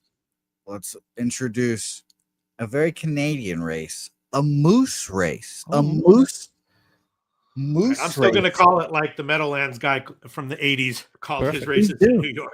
Now, how many gold members do we have, Jose? We have 74 gold members. Shout out to the 74 strong in there. Thank you guys so much for being gold members. It helps us enormously. All right, Jose, let's race. Let us race. Here with the call. Peter Loshak, I'll pass it to you for the final 30 seconds. Okay. Let's race here. There's beautiful moose out there running and rolling here. My father's not going to be happy with that grammatical question I had, but Jim Dewigger up in the front. These guys can move fast. Look at all this movement up and down the track right now. Jim Dewigger back up there. Saturated in the mix. Matty Ice is up there as well. Jason, these meese run fast, Pete. The Meese jammed up in the middle of the track. Julian Cesario falling back now. Sammy Culmer on the outside, taking the lead, falling back again. Rez Mob. Now we see, I can't see it. Chosen One in the middle of the track, trying to get the lead, trying to gain up. And Preston Eckdale on the rail takes the lead. Preston Eckdale on the rail, in the lead. Sammy Culmer on the outside, fourth. Ken Wood falling back. Scott Blaster in the middle of the track. And that Fat Wally coming up. That Fat Wally takes it. Fat Wally. Fat Wally. Yes, Robert Cherry. Many specific reasons, which I'll touch on in a second. But Fat Wally, congratulations. Nutflush Allen in second there. Almost got in. I will message Fat Wally now. Remember, Jose, we do need the bar. Remember, we need the bar in the bathroom. That's yes. Crucial. Yes. Crucial. We need that. I will. Well, we're just going to go to Home Depot, find ourselves a bar, and we've got Contractor Nate, you know? Fat Wally, I'm going to send him a text message right now here. Great call, fellas. Send him the text message. Free entry into whatever one he wants. Now, I found the Moose Race less exciting. I did. The slander of this great Canadian northern beast too. I took offense. I mean, it's a beautiful beast. I'd love to ride one myself. Oh, I would love to see that. I would If love you go to one see- on one with a moose in a car, that moose is gonna win. Robert Cherry, again, in that spot here, just before we put a bow on it, these are the spots I want to take advantage of. Now, the Capitals are a high character team, and this could burn me. But I beat this line move by 21 cents right now. It could have been beaten by more, but this is a team that everything's on the line. Their season's on the line for the Detroit Red Wings. Their season is on the line against the Capitals team that just wants Ovechkin to score a goal. They're 10 points clear of Carolina. It's just a matter of motivation. Now, do the Capitals have the character to win this game without the motivation? Yes, but these are the spots that I'll be attacking nonstop. And we saw what happened last year. I mean, I was like, what was it, Jose? Like a 30-unit run in the last 4 weeks of NHL, and I expect that to happen again. And just taking the motivational spot. So there you go, my man. All right, that is our show for today, and that is Peter and I's last time on camera before we're in Texas. Sweet Texas. Yeah, Schedule's I can't out, wait. guys. Now, when we start our shows here, it'll be 15 minutes before the first game. So we've got to be ready to attack that first game immediately, which we will be. We'll cap it with time to move. Shots. Oh, say what, Jose? No time for multiple shots, right? Right. Just one. Time for one shot. That's it. King Al says, do you like the over 5.5 in the Winnipeg Jets? I don't know. I don't. In fact, I'm happy that you mentioned that, King Al, because the Canucks are playing such defensive poor hockey. Now, they're probably not going to have Philip Hedl in the ice, but they're going to be so defensive. I don't know how that didn't come up with Peter and I. I guess because when I'm so confident on one spot, I don't want to play a total that can mess it all up. But no, I think I think these Canucks games are all going to be unders as long as Lankinen's in net. So now I'm thinking maybe Canucks team total under. Oh yeah. Or first period under. What about that? Jeez.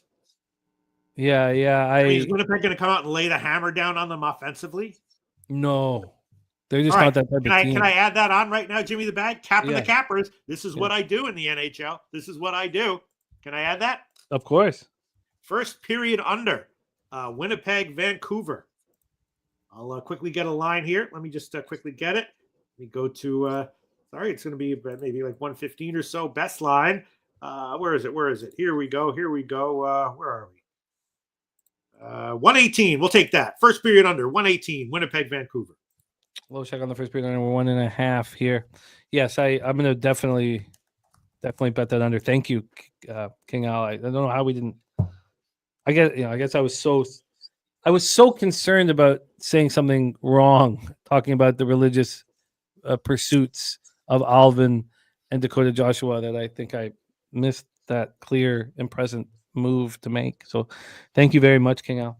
I mean, now I hope that line doesn't move too far, but it couldn't have if the minus 118 is all it is for the first period under. It should be a fine spot.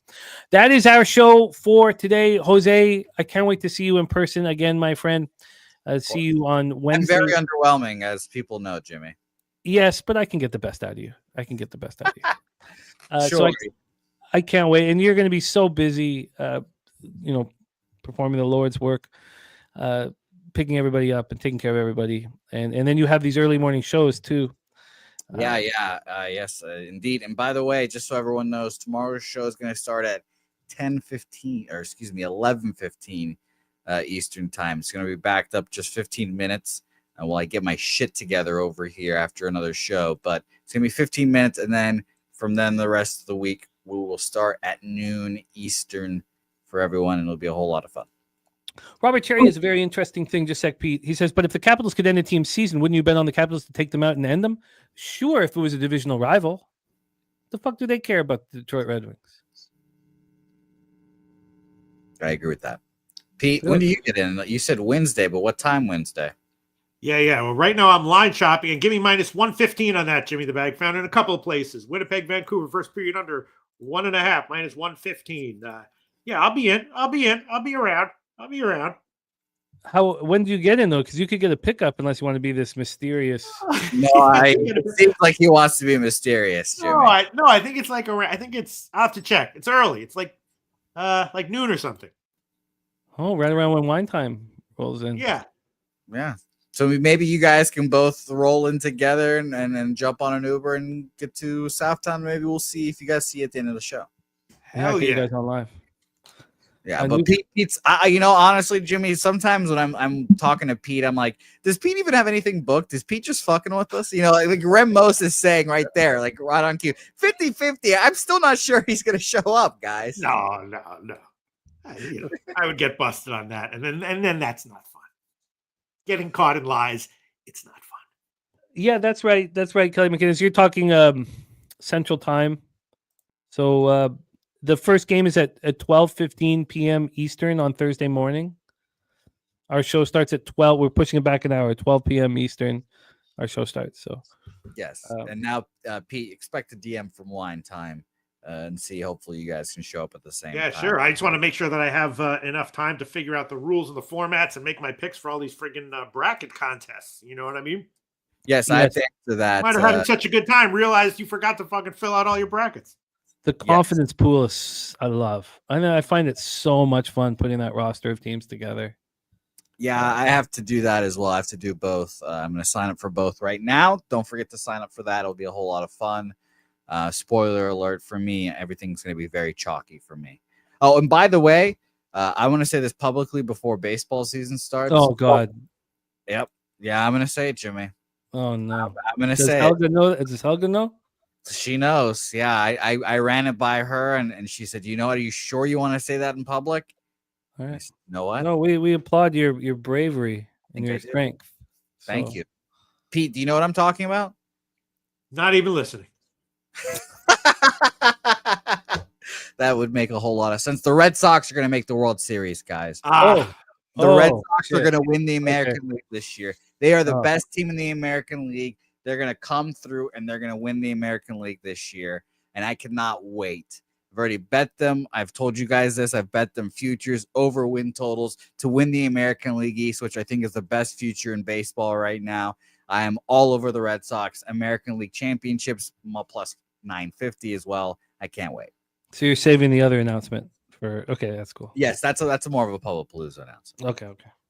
I want to be, when I say it, like pat on the back, like I want some congratulations, maybe some bravery stuff, Okay. All right. Well, you'll get it. You'll get it. Thank you guys so much for rocking with us, man. Can't wait to see so many of you in person. But you guys can rock with us. We'll have live streams nonstop. Do we have a live stream on the Wednesday night, Jose? No, I don't think so, because I think we're going to go out to eat as a collective that Wednesday night. Okay. And then Thursday morning it all starts, and Thursday afternoon we'll continue live streaming the whole damn thing. Oh, I cannot wait. I cannot wait for the Canadians going down there. Remember, don't call anybody buddy. They're not your buddy. Yes. Yes, and for the New Yorkers out here, have some patience. Don't just immediately go, fuck you, mama fangul, and talk with your hands, the whole thing. And Jermaine, MLB officially started. That was game one last night. The rest of the games are just exhibition, but we're talking about the games over in Japan. Peter, please bless us with final words and excite those of us that are coming to hang out with you. Oh man, this is what life is about. In the end, jokes, having fun, having a good time. Everything else is just trying to get to that. So if you're doing that at any given time in life, you're there. You're there. You're already there. There is no destination there. It's right here. The destination's right here. And this weekend, the journey. We're on this journey. Where's the destination? Southtown 101, San Antonio, baby. At least for these 4 days. We'll see you all there.